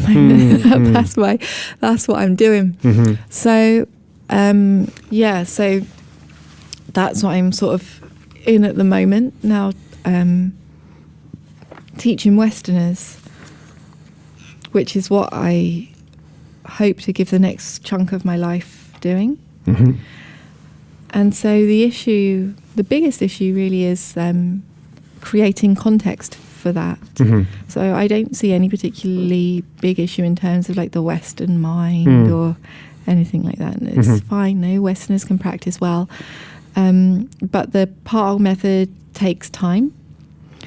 Or not just the Pa Auk method, if people wish to attain Nibbana, it takes time. For the understanding of non-self to deepen, for the mind to mature, it takes time. And so a lot of meditation practice in the West at the moment is done in the context of retreat. Sure. And I find that really limiting. It's what I'm doing this year now, is teaching like back-to-back retreats. Right. But I don't really see that as a sustainable way to bring depth of teaching to the West. We also then face like an integration problem where people's experience of the Dharma is in these bracketed 10-day or maybe at the most 1 month experiences, which again is very limiting. So I've spent time over the past 5-6 years trying to build community, which worked well for a time because we were squatting the land. We were in caves in southern Spain. So we have very few costs. We were able to live from dana. But that was, it was an adolescent community, like we weren't legal. And so now I'm looking at how we could scale that and build sort of like a long-term space to hold the Dharma at depth. Right. And there's a lot of contextual problems that come in. Like we don't have a culture of dana. Wise association or like good teachers, you could say, are thin on the ground there. So the ones who are in the positions of teaching can easily burn out. They're not well resourced in the same way that they are here in Myanmar. How to create contexts as well that do carry some sort of tradition and story in time and story in place, but don't put a burden on us to be something we're not or believe something we don't. So those kinds of contextual problems are there, and I'm still sort of gently trying to work out the best way to approach those. In terms of just like the ability of Western meditators to practice this type of meditation, I don't see an issue. So when you were in Myanmar, I understand you spent a year of intensive practice in a cave? Is that correct? Well, not in Myanmar. In Myanmar, I've done a bunch of long retreats. The longest retreat I did in Myanmar was in Dawei, down in the forest with Uaga for 6 months, which was beautiful. It was really thick forest and like a sea of green. And we could go and like play in the water for a really beautiful time. But the caves that I stay in are in southern Spain. Right. So I initially turned up there just one in a time, a block of time. I was still a nun. I wanted to meditate alone for a while, outside of any tradition and without a teacher. And then as a nun, I had a rule not to use money, so it needed to be free. And a lot of the meditation centres, they either want you to pay or they want you to do their method in Europe. And I wanted neither of those things. So my mum put me on a bus to southern Spain. And my thinking was like, it's warm enough to sleep outside. And this is Europe. I don't think they're going to let me starve. I'll beg for food, like something will work out. And it did. And so I found those caves. At that time, they were inhabited by addicts and criminals. It's like the gypsy suburb. Oh, wow. And I went on up there to stay with them. I had my own little cave and I sort of befriended them. I was there for about 15 months meditating. And then they started to change. One of my friends there, Harold, who Pia also was with Harold. And so he had been an addict for like 40 years and he was selling coke and drinking wine out of the carton for breakfast, like an Asian hippie. I really loved him. And after I'd been there about 6 months, he got in a fight with another guy. He nearly died, actually, and it gave him urgency. and he stopped drinking, stopped taking drugs, asked me to teach him meditation. And within the next about 6 months of being with him, he could practice all the jhanas. Wow. He could discern his past lives. And then I left Spain for a few months, and Pia was there with him. And Sayale Piedasi. Yeah. And at that time, his body caught up with him now, and he had cancer all through his digestive system, and he was dying. But whilst he was dying, he was telling the nurses, please meditate. So that was how I first ended up there in Spain, and that community started to change. And I thought, okay, we've got this space now basically that we can use. It's about 15 caves. And so we turned it into a little rebellious meditation community. Beautiful times, really good times. I learned a lot there. Right. So concerning some of your intensive and solitary practice, and either in the caves in Spain or in the time in Dawei, the scriptures describe monastic life in nature as occasionally occasionally including dangers, hardships, and discomforts. What were some of your experiences? I mean, I'm in my element when I'm alone in retreat. Now I love it. And so those kinds of things don't trouble me much. There in Dawei, I don't know, there was snakes. There wasn't much hardships. It was beautiful. Really? Okay. It was the rainy season there, and we were in a little bamboo hut, and we had loads of space, and it was a beautiful 6 months of the life. There was one difficulty there, but I will have to tell you after we finish recording. Oh, okay. In the caves, it was the first time when I had been with no kapia. So I'm not sure if your audience will know what that means, but as a monastic, we don't hold money. But oftentimes we have someone nearby or in the same community who can hold money on our behalf. A layperson. Right. So if somebody wants to offer me money and I can't accept it, they give it to you, Joa, for example, and they tell Joa, if ever I need a toothbrush, get one for her. Right. This is our kapia. But there in Spain, I was a long time with no kapia, and I turned up in my cave just a dusty hole. So literally everything that I needed, like I carried a mattress up the hill on my head.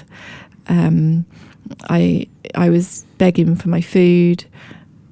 Yeah, everything I needed came from the rubbish or from me begging. But I didn't experience it as a hardship at that time. I loved it.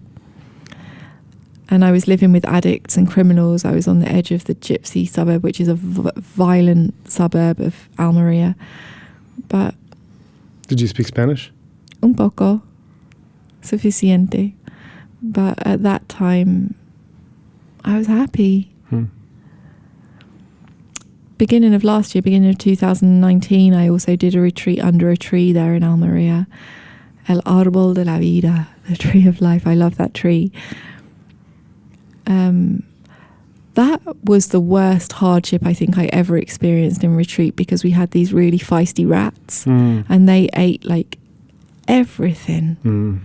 They ate through my sleeping bag and my backpack. And I know, I was doing some fasting and they ate my enema bag. Oh, goodness. I know.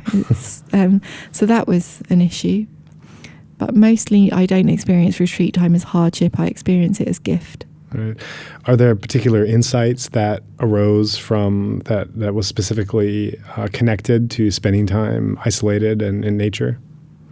The isolation really just means like less distraction, and so we can hold these subtle perceptions for longer, and at more depth. So the insights that arise and deepen are around the understanding of impermanent suffering and non-self, about the destruction of the defilements, the end of suffering, those kinds of things that are more difficult to access when we're like leading a busy life out in the world. Right. So that's all really, it's the most important things I've ever done with my time, is deepen those understandings. Like the Four Noble Truths are real. It's important. There's an end of all suffering. And so that, it's like the door out of the Truman Show. That's what you find in solitude. You can't get that when you're in the flow of believing in this self. Right. So you came from a background of training in these called the rational sciences, economics, and other things, and then have ended up, a penniless beggar in poor neighborhoods of Spain and Myanmar, sometimes as a nun, sometimes as a practitioner. What has your family made of all this? They've been extremely supportive. Yeah. My father ordained as a samanera for a month, like as a novice monk for a month. He still sometimes likes to use his Pali name. My sister did a couple of long retreats with Pa Auk Sayadaw. At times she was a brilliant kapia to me. My mum, also in spirit, supportive of my path. She never asked me to do any other thing, although I think she probably had a secret hope that I would get married and have kids. She allowed me every freedom.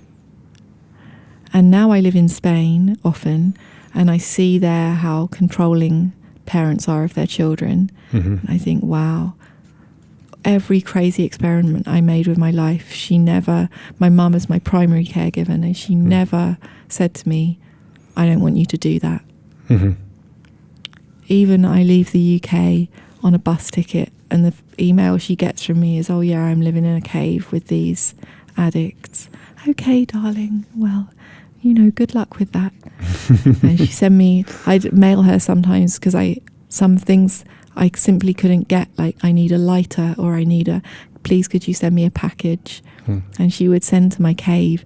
She say, she thinks she's the first person ever who have to announce in her workplace, like, oh, I'm just going to send this package to my daughter's cave. What does that address look like on an envelope? Actually, no, I was lucky. I made a friend in Almeria who had an apartment in town and would receive post for us. But in the way of giving me freedom, my mum's been very supportive. Right. So you've spent a lot of time on Pa Auk practice in Myanmar. Have you tried any other practices here? Sure, yeah. I mean, really, it was when I started teaching. I realized I had to learn much more on the basic and how to bring people up through those initial stages of trying to calm their mind. So then I started doing like Goenka and Mahasi and these other practices that give a lot of tools there. I did a retreat with Ajahn Brahm. He does a lot on these beginning stages, and I started to learn more, sure. Right. And so have these different practices given you something to incorporate your own understanding and teaching from? Yeah, I mean, what we learn at Pa Auk, it's really exhaustive. And so I can't say it's taught me, there was no great new insight that came from doing those practices, but it increases my toolkit as a teacher, for sure. Right. So getting to your time as a monastic, how many years were you in robes again? 10. 10 years, and you disrobed 2 years ago, is it? Yeah, October 2018. Right. And you ordained from the time 25 years old, so that was still a pretty young person in the young person in the world to be taking on these robes. Yeah. Yeah. When did you first contemplate the idea of ordination? Maybe a couple of years. I was at that Mahayana center. Where was that? Spain. I was like 23. So maybe a couple of years before that. I didn't think to ordain, but something had touched my heart. And really, it was only when I arrived at Pa Auk and so many people were ordained, and it felt like a good idea. But my actually ordained life suited me very, very well. I loved it. But it was more the enthusiasm to meditate that grabbed me than the enthusiasm to be an ordained person. Then why not continue meditating as a layperson? What about the ordained life really grabbed hold of you to want to wear the robes during meditation? I liked very much the 10th precept is probably the biggest reason. So I had studied economics. It was my degree, and it was like being beaten round the head with the "this is why money is ugly" stick for 3 years. Unintentionally, they were trying to tell me why money was great. But since I graduated, I was looking for a way to engage in the world that wasn't money dependent, that wasn't money centric. And I couldn't find that way, like I was trying to figure out too much too young. And when this 10th precept was presented to me, I was like, great. And what is the 10th precept? Not to handle money. And so it just so fit my ideals at that time that, okay, I'm going to give everything I've got to this practice, and what I need is going to come. So it was that 10th precept more than anything else. And that's what kept me ordained for so long as well, because there were other aspects of ordained life, the minor rules, that I really just didn't care about. Sitting on my sitting cloth or eating in a certain way or whatever. I did out of respect for the tradition. But that 10th precept really kept me ordained, and was one of the biggest reasons why I disrobed, because I got to the point where I realised I'm using it as a tool of avoidance. Avoiding what? Money. And engaging with it and thinking about it. And now trying to create context for the Dharma to thrive, I saw like my lack of understanding, my judgment. I realised this shadow in myself, and I thought, okay, I really need to engage with this. I better go and get a job. I better look at this in myself. What happens to my mind when I re-engage with that again? It's been a really sharp learning curve for me. Yeah, I imagine. Wearing the robes, did you notice an effect it had on your meditation practice, making that change? Nothing to compare it to. No, because like I started meditating full time at the same time as I ordained. Right. How about disrobing? Did that affect your meditation practice? Not the act of disrobing, no. So when I disrobed, I spent the first big chunk of it in retreat. And it's the same. But lay life doesn't lend itself, obviously, to deep meditation in the same way that ordained life does, just through the force of having to spend time doing so many other things, earning money, right, like paying the rent. So in that way, yes, just because of not so much time available. But at the moment, I find it broadens my understanding of the Dharma in other ways.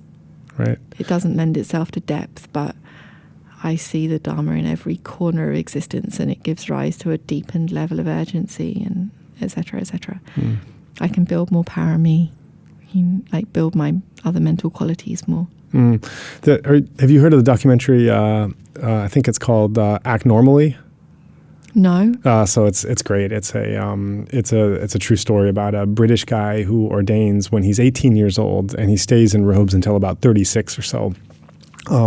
So basically from birth to 18, he was a layperson. From 18 to 36, he was, his whole development, basically, he was a monk, and felt that he was missing some urgent lesson in the real world he had to get back to. Oh, is he the one? He's a bit of an odd guy, and he sort of falls in love. Yeah. Yeah, I've seen it. Right.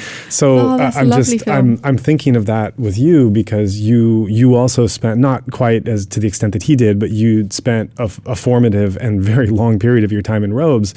And the most amazing part of the documentary for me is when it actually shows him going back into lay life and not reflecting about it, but actually in the process of that. And it shows his absolute confusion. He doesn't know the freedom is so overwhelming to him. He doesn't, and it's also tedious, like having to comb his hair every day, there's a image of him in the movie, in the documentary, where he's, wearing work clothes and at a factory or something, and everything about him just looks like he doesn't even really know how to sit. He doesn't know how to, and he talked about how he didn't know like what time he should eat or how he should make decisions. And he talked about the regulation and the uniformity of monastic life, just taking so many decisions out of the equation that he didn't really have to think about a lot of things and can just kind of go with the flow. And stepping outside of that life and having so much freedom to decide so many things that actually don't really matter ended up being just confounding and overwhelming to him. And he eventually, spoiler alert, but he eventually goes back to being a monk at the end, and he's still in robes today.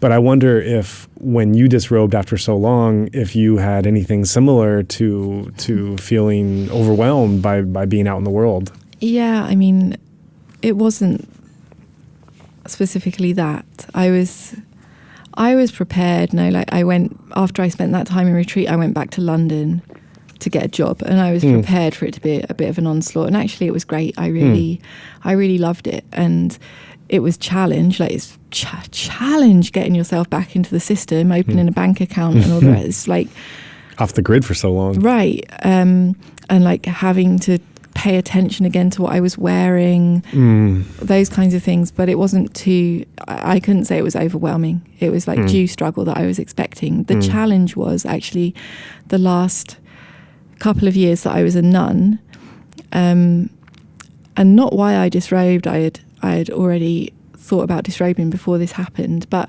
I ended up in an abusive relationship, a non-sexual relationship, that totally destroyed me at that time. Totally destroyed me. And that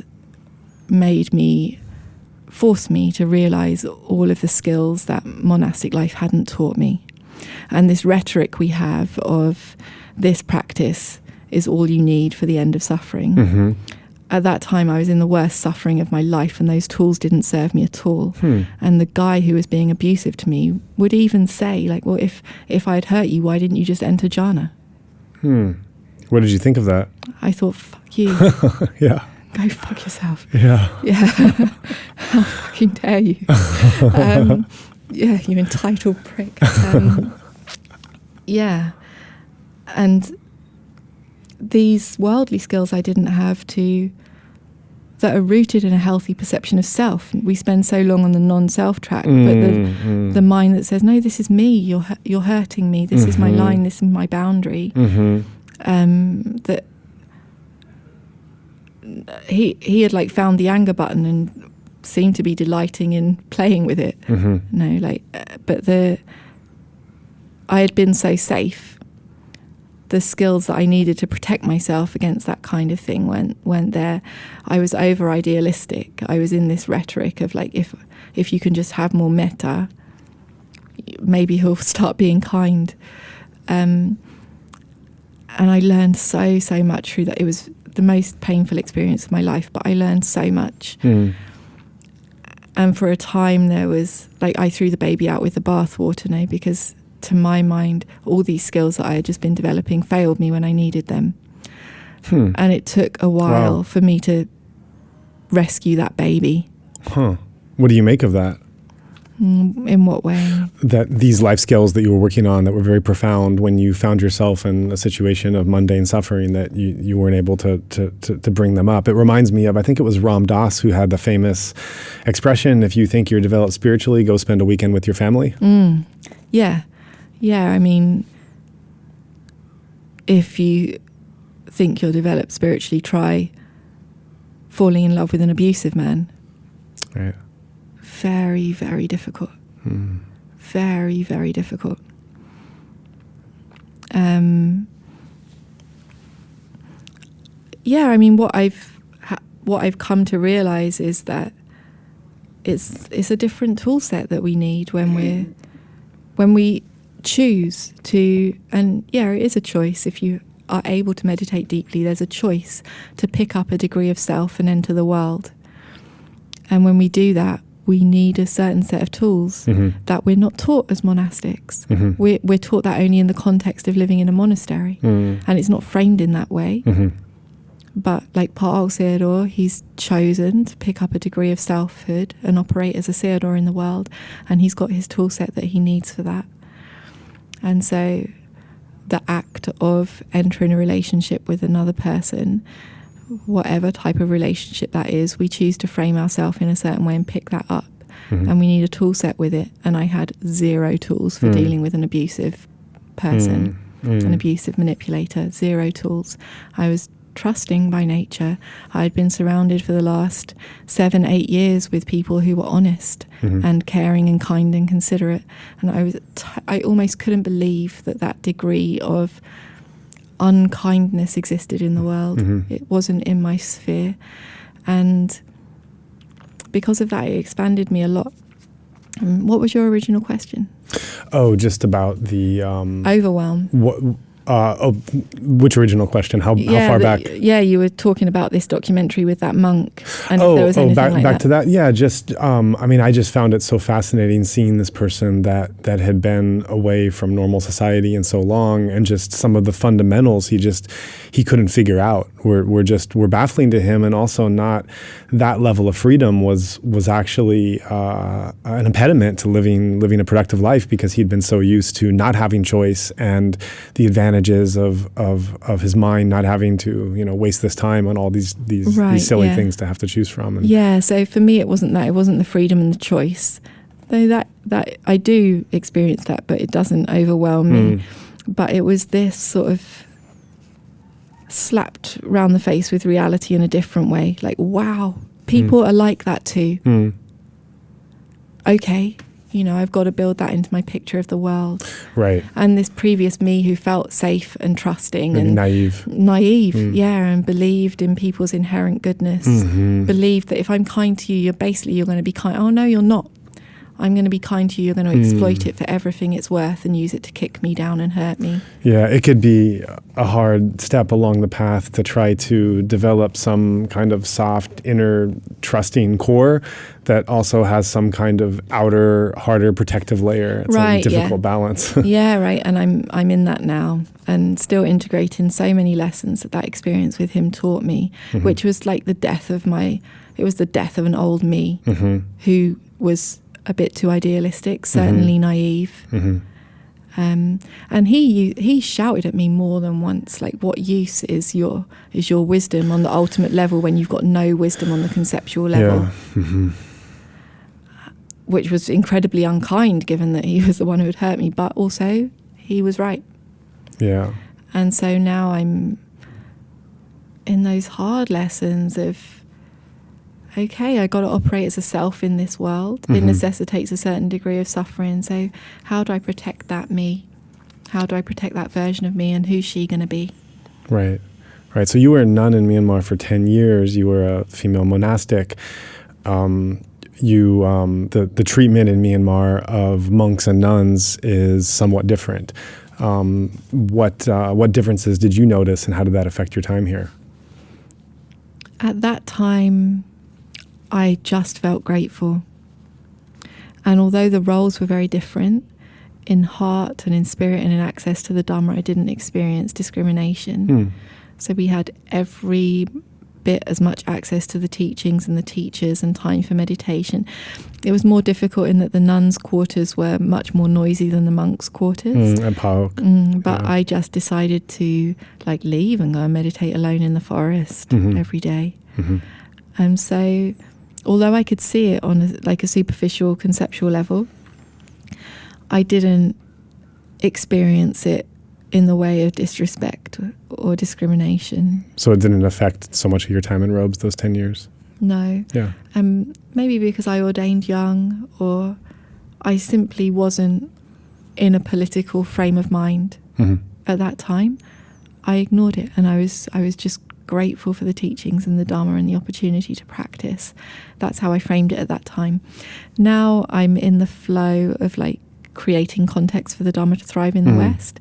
It's obviously something that I need to consider. I'm not about to build a community where the females are systematically given worse conditions than the men. Obviously, I'm not going to recreate that. I'm not defending it as a system. But for me personally, I chose to go down the acceptance and gratitude route, and it worked well for me. It's also worth mentioning that Pa Auk has a reputation of pretty good track record comparatively with female yogis and nuns in how they care for them. Pa Auk Sayadaw, he just wants to teach meditation, and he's working within the constraints of this society, and he's doing his best with it. But I've heard there are female meditators that come that want to become nuns, and some of them aren't even necessarily so interested in the Pa Auk method, but the Pa Auk system is a really good place to practice just because of the respect and the care that they're given. Yeah, maybe. Yeah. Maybe. I'd recommend it to a friend. Yeah. Right.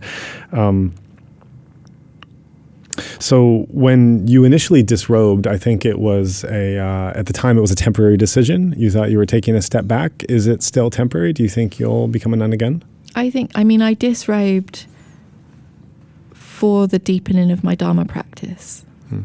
I had felt like this relationship that I had been in sort of was the straw that broke the camel's back, you know. But before then, I had started to feel my monastic life as limiting my understanding of the Dharma rather than facilitating it. At this stretch that I'm in my life right now, like I'd given time to deep meditation, which is what monastic life is there to facilitate, and it was a very narrow experience of life. It was a very narrow part of existence that I was experiencing. So I started to feel it as limiting me. When I start to feel lay life as limiting my understanding of the Dharma, maybe I'll ordain again, or I'll go back to another form that facilitates a different type of path. But my intention is always for like my increase in understanding of the Four Noble Truths. At the moment, that's as a lay person. I like the anonymity, the freedom that it gives me, the breadth of experience that I can have, the relational stuff that I need to improve on, you know, that I need to experience more diversity of relation. Right. You mentioned anonymity. So is that something you feel you did not have in Myanmar? Anywhere. You know, because in Myanmar, we're the white one. And in the West, we're the nun. Right. And so almost every conversation for those 10 years that I would have with a new person was centered around me being a nun. That does something to the way that we perceive ourselves and the way that we perceive life. And it's really good for me at the moment to be in London and just be Beth from London. And how long have you been back in Myanmar on this trip? A month. And how long are you staying? I leave tomorrow. Oh, okay, great. I'm glad we caught you. Any plans to come back after this? I hope I'll come back 1 year, one time, though there's a lot of places I'm supposed to be 1 year, you know, like a month a year. If it ends up being maybe like every other year, also okay. But for now, I find it nourishing you know, to reconnect with my teachers, this culture that's given me so much.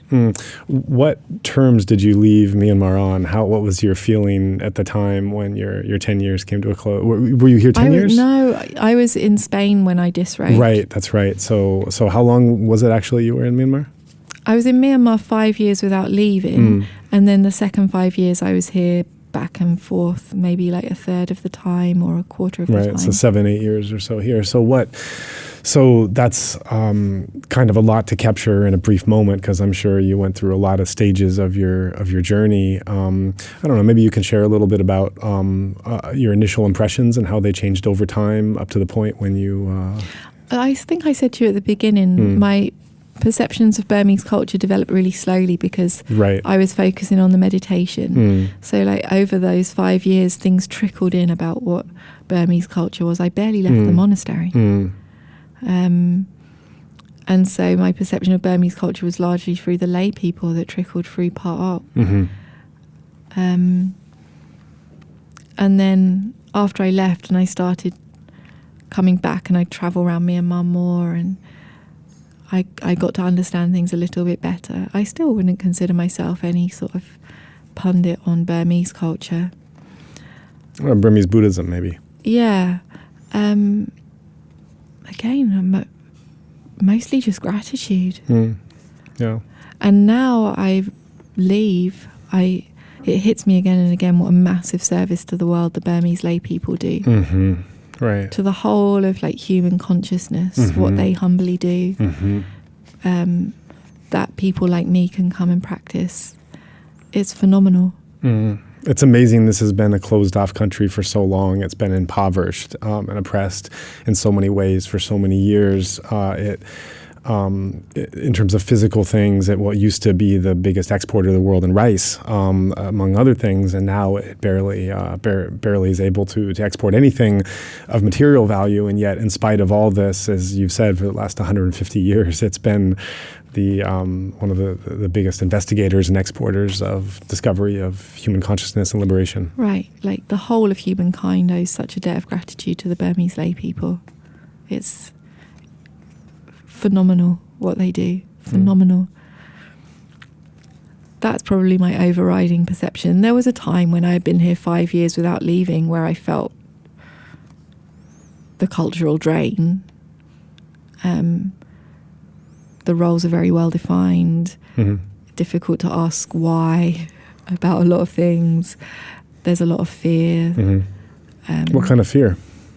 Well, like at Pa Auk, for example, they don't like you to sort of walk alone outside of the monastery boundary. Really? Even just like a little stroll in the forest. And I don't know, I have a sort of adventurous nature, so it could feel a bit confining. Some other things, but really those things are minor in comparison to this gift of Dharma that I'm given. And every culture has its light and its dark. Sure. Yeah. Great. Do you have a favorite meditation place in Myanmar? Oh, what a beautiful question. I just went to a new place the other day. So I was going to say Tatom. I really love that monastery, and Sayadaw Nyana is great. Mahaboga Tatom. Prakama also. And Sagain Hills. Yeah, wonderful place. There's a little place, Pa Auk Monastery, which is where I was for those 5 years, was very noisy and not where I like to meditate, but I found a place in the forest where I wasn't supposed to go alone, and I found a little Buddha statue that I meditated by for years alone, which still holds a lot of happy memories for me. I did a lot of good meditation there. But the Tom, I was there just a few days ago, and we went swimming in some hot springs about half an hour's drive away. Right. Do you know that place? Is it? It's in Taton? It's on the road between Taton and Pa Auk. I know, yeah, and Pa, and I think I know the place. Yeah, and it's like at the bottom of this hill, and there's a monastery there. Yeah, anyway, yeah, like up the top of the stairs, there's a cave. I'm not sure if you've been in there. Yeah. But you can go right to the back of that cave, and there's a little Buddha at the back. I was just in there, and I felt like I wanted to cancel my life and just stay in that cave and meditate. It was so deeply silent, so still, difficult for a thought to arise because it was so quiet. So I asked the Sayadaw, if I'm back in Myanmar another time, could he arrange for me to practice there? Do you speak Burmese? A little bit. Yeah. Enough to look after myself, not enough to have a meaningful conversation. So did you meditate before or after the hot springs dip? After. Yeah. So I thought that would be a nice way to spend a few months meditating in that cave, and then at dusk time go for a swim. Yeah. Boy. I might try and make that happen next year. Yeah. Right. So moving on to your teaching, when did you first start being in a position to teach the Dhamma?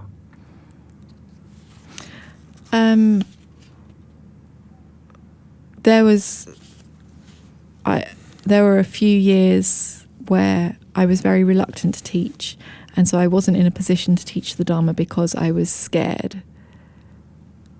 I think is probably as honest as I can be. Because it felt like a very big responsibility. Also, I knew that I couldn't sustainably teach in a way that my teachers had modelled to me, which is like patriarchal and being sort of all-knowing in this unchanging sort of sage role, which would be ridiculous if I tried to pull that off. It wouldn't feel honest.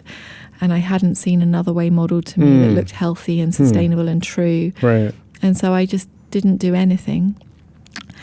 And then when I was in Spain in the caves, this guy Harold I already mentioned, so I was just being me, you know, I just rocked on up to these caves, was doing my own practice. I was by no means being a good CLA.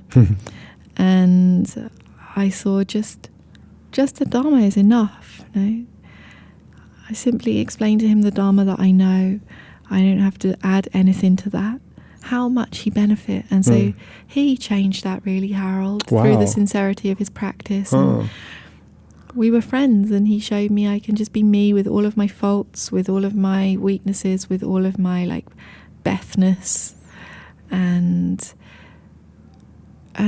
he understands the Dharma anyway, and it gave me a lot of confidence. And so after that, I made the determination, if anybody asks me to teach, I will say yes. And so I've just gone with that since then, and started sort of leading retreats and seeing people benefit. And only recently I started growing confidence with it more and enjoy it, and really delight in seeing people's understanding of the Dharma grow. Does that answer the question? Yeah. Do you consider yourself a Pa Auk teacher? No. No. For the ones who can do that level of practice, I teach. If they love detail, I will teach them all the detail. If they don't, then I will teach them the detail that I consider to be necessary for their understanding of anatta to become mature. And what is does Pa Auk Sayadaw know that you're teaching the jhāna? Yeah, and what is his opinion on that? All right, go and do. Yeah, all right. Like, he wouldn't make me. I mean, he'd be stupid as well to make me like a teacher of a Pa Auk place. Right. I'm not claiming to do that. Also, no interest to do that. But yeah, he loves me. He respects me, and he's also pleased. He's becoming a bit more relaxed now. So he also mentioned to me, when I just saw him recently, he mentioned to me Shaila and Ujagara, who are now teaching in IMS. And previously, he would have wanted them to be really by the book. But this time he said, so now there's Shaila and there's Ujagara and one other, I think her name's Nikki, I haven't met her. They're now teaching in America. He said happy. He said a little bit different, but still they are teaching. So he understands now. I think he's coming to understand that we will change a little bit from the script, but the aim is the same, and the respect for the method is also the same, but there's more flexibility. Right. And there's much more on the basic. So obviously, if somebody can't develop jhāna, I'm not only going to say, okay, please focus on your breath. Right. Yeah, that's such a question these days with these structured meditation techniques is as disciples are learning these techniques and then sharing them, what is the process of teacher appointment or authorization, and how the technique in question is able to be adapted, or how much it needs to be regulated and controlled from the original structure that the presiding teacher has set down. So I think if the teacher's personal understanding of the Dharma is deep enough, like if they've got high enough up that mountain, then we can trust their intuition on what is Dharma and what is not. If the practitioner hasn't practiced deep enough to really understand what is Dharma and what is not, then they will be dependent a lot on the method. Right. And so Pa Auk Sayadaw, he tends to be comfortable with people teaching only once the depth of their practice is deep enough. Their understanding of the Dharma is deep enough. And then now he's starting to trust them more.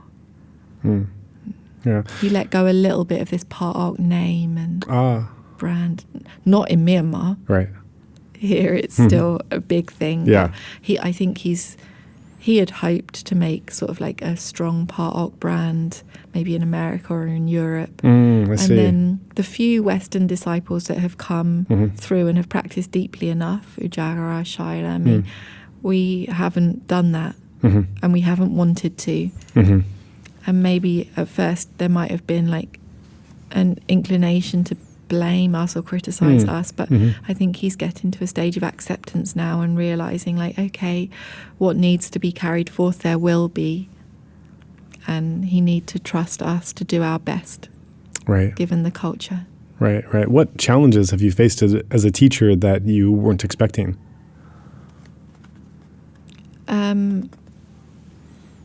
The biggest challenge I already touched on, which is lack of context.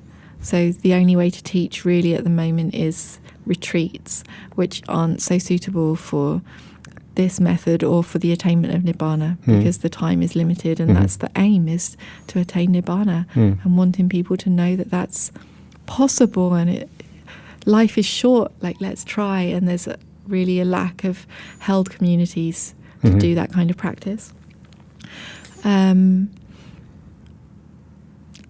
I think everything else stems from that. Really, like living and working on dana when there's no sort of held context for it, like refuse to teach for a price, which means that in my breaks I have to work for money, like a job in London, less time for my own meditation, but everything stemming from this sort of lack of cultural context to hold long-term deep practice. Yeah. I've seen, I read a quotation of someone describing your teaching that I want to read. Oh, blimey. It was online of someone complimenting having been a student of you. It references you as Sayadaw Anuttara, your nun name. It says, Sayadaw Anuttara gives meditation retreats newly in Europe. She is unique with an illusion-cutting, gentle, and compassionate presence. She doesn't give a one-size-fits-all instruction on her retreats, but gives instructions to each person individually, followed by daily individual interviews and practice with her. She has the Eastern purity of teachings with Western clarity, with Rogersian person-centeredness. Did I say that name right? Rogersian? It's referencing Carl Rogers. So I don't know how you would say it. Yeah. I don't know if I have the pronunciation right on that. But in any case, the Dhamma is separate from culture, although culture is intertwined with everything we do. You've been exposed to a lot of Western as well as Eastern culture. And so I'm wondering, and you've been exposed in life and in meditation practice. So I'm curious, what degree do Western and Eastern cultural values inform your teaching? Oh, that's a big question.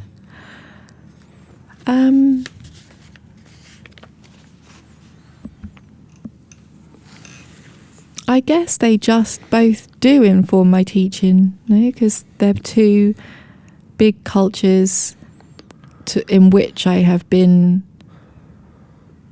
what's the word I'm looking for when you're like in something? Insulated? No. When you're in something? Yeah. Like...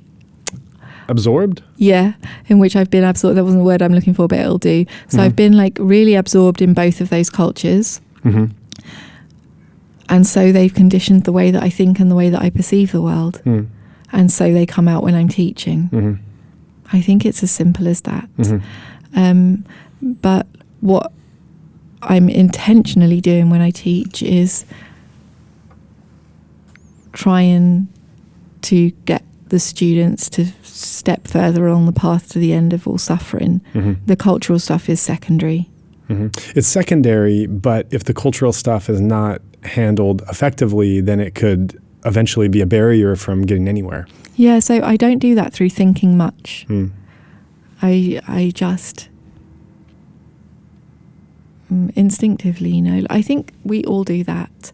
So if you meet a Burmese person on the street, through instinct there will be a slightly different way of engaging with them than if I come round for breakfast. Right, if you're familiar with that culture. Yeah, right? sure. And it's not through much intellectualization. It's through, both cultures and you run on instinct in the same way. If I'm leading a retreat in the West, I don't put much thought into how I will handle that culturally. I just listen to them, observe them, have an open heart to them, have the intention for their progress in the Dharma.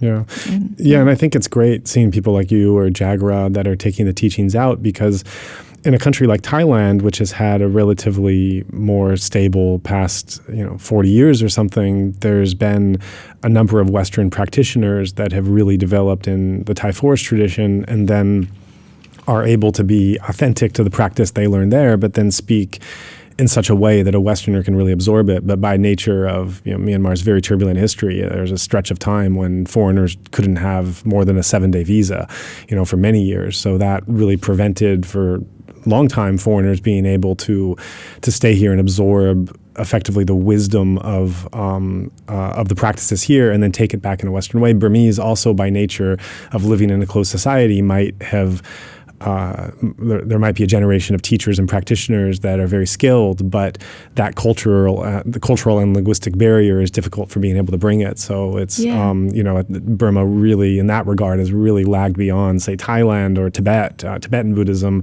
Japanese Zen Buddhism, of not having those Westerners who've come and put the time in and are then able to carry it to be an effective vehicle of communication back to their culture. I mean, I feel that especially with the Abhidhamma, because the Thai forest tradition has done a lot to discredit that Abhidhamma. And there's sort of like this question mark around whether the Abhidhamma is true. But it's observable truth. Can you just back up a moment and say, what is the Abhidhamma? The Abhidhamma is the philosophy, isn't quite the right word, no?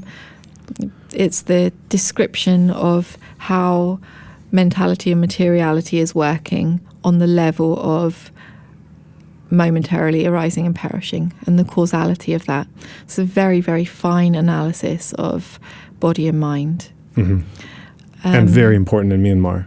Very important in Myanmar, yeah. And it's like right there in their understanding. But the perception, I mean, in the West, it's either not known or it's sort of like vaguely known as being this impenetrable philosophy, or it's useless, or maybe it's just the work of scholars, or the Buddha never really taught it. It came much later. We don't really know why the scholars wanted to waste their time with that. With Samadhi, not every single little detail of the Abhidhamma is in our capacity to observe, but the lion's share of it is. And not only we understand this is truth, this is observable truth, this is replicable, observable truth, this is truth which directly helps us suffer less. This is truth which is presented in this way specifically to cut through our lingering perceptions of self, for the eradication of our defilements and for our exiting of samsara. Wow. And very scientific. No, science is true to its own values, very scientific and precise and systematic, and many things that I think resonate very well with Western culture, much more than sort of like the vaguisms of often how the Thai forest tradition presents itself. And so I'm often met with enthusiasm and almost sort of like disbelief that nobody has mentioned. That's how I felt as well when I just like disbelief that nobody's mentioned this to me sooner or to them sooner. One of the things that I want to do when I get a minute and get up the confidence for it is to write a book about Abhidhamma, but not in the genre of Dharma or enlightenment manual or self-help or love yourself or anything like that, but in the genre of popular science. Of like, this is what consciousness is. No, it's not a very hard problem. We already know what that is. We already know its causality, causal relationships with the material world in detail. This is how you observe it. This is how you replicate this experiment. You need to throw out your tool set as scientists. You need to put down that arrogance that you've developed around your methodology. Please rekindle your spirit of investigation. And see how that goes down. Yeah, I have to ask this. I'm just thinking you're talking about science and consciousness and other thing, and then there's this. And it started with science fiction. Now it's actually something that people are talking about as a possibility, and sometime in the future, this idea of uploading your consciousness to the cloud, of preserving consciousness in some kind of scientific, technological way. Do you have any opinion about that? I don't know enough about how they're proposing to do that. I don't think they do either. Right. I think probably those ideas come from a really misunderstanding of what consciousness is, of it being like a continual thing. Or so consciousness it's a momentary process, and each moment has a complex set of conditions. Only some of those conditions pertain to this life. So that's incredibly complex. It is not an object that is uploadable in the same way that a physical object like a brain is uploadable. So I don't want to say impossible, because technology does surprise us, doesn't it? It does surpass our expectations, but I would imagine the way that they are currently hoping it will work probably won't work. Great. Yeah. I think I'm done on my end. Any last thing you want to say? No, just thank you. There's interesting questions that you ask. I wish you the best with this podcast.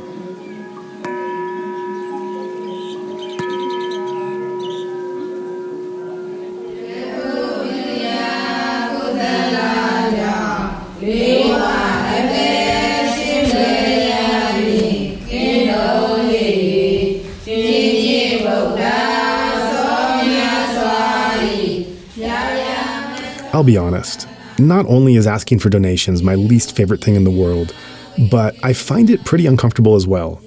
Yet it's an unavoidable but necessary task in order to ensure that our platform can continue to bring you stories from post-coup Myanmar. And unfortunately, the truth of the matter is that there's a basic minimum cost to keep our engine humming. So please allow me to take a moment for that least favorite and uncomfortable thing to do and ask sincerely for your generosity in supporting our mission. If you found value in today's show and think others might as well, we ask that you take a moment to consider supporting the work. Thank you for taking the time to hear our spiel. And with that, it's off to work for the next episode.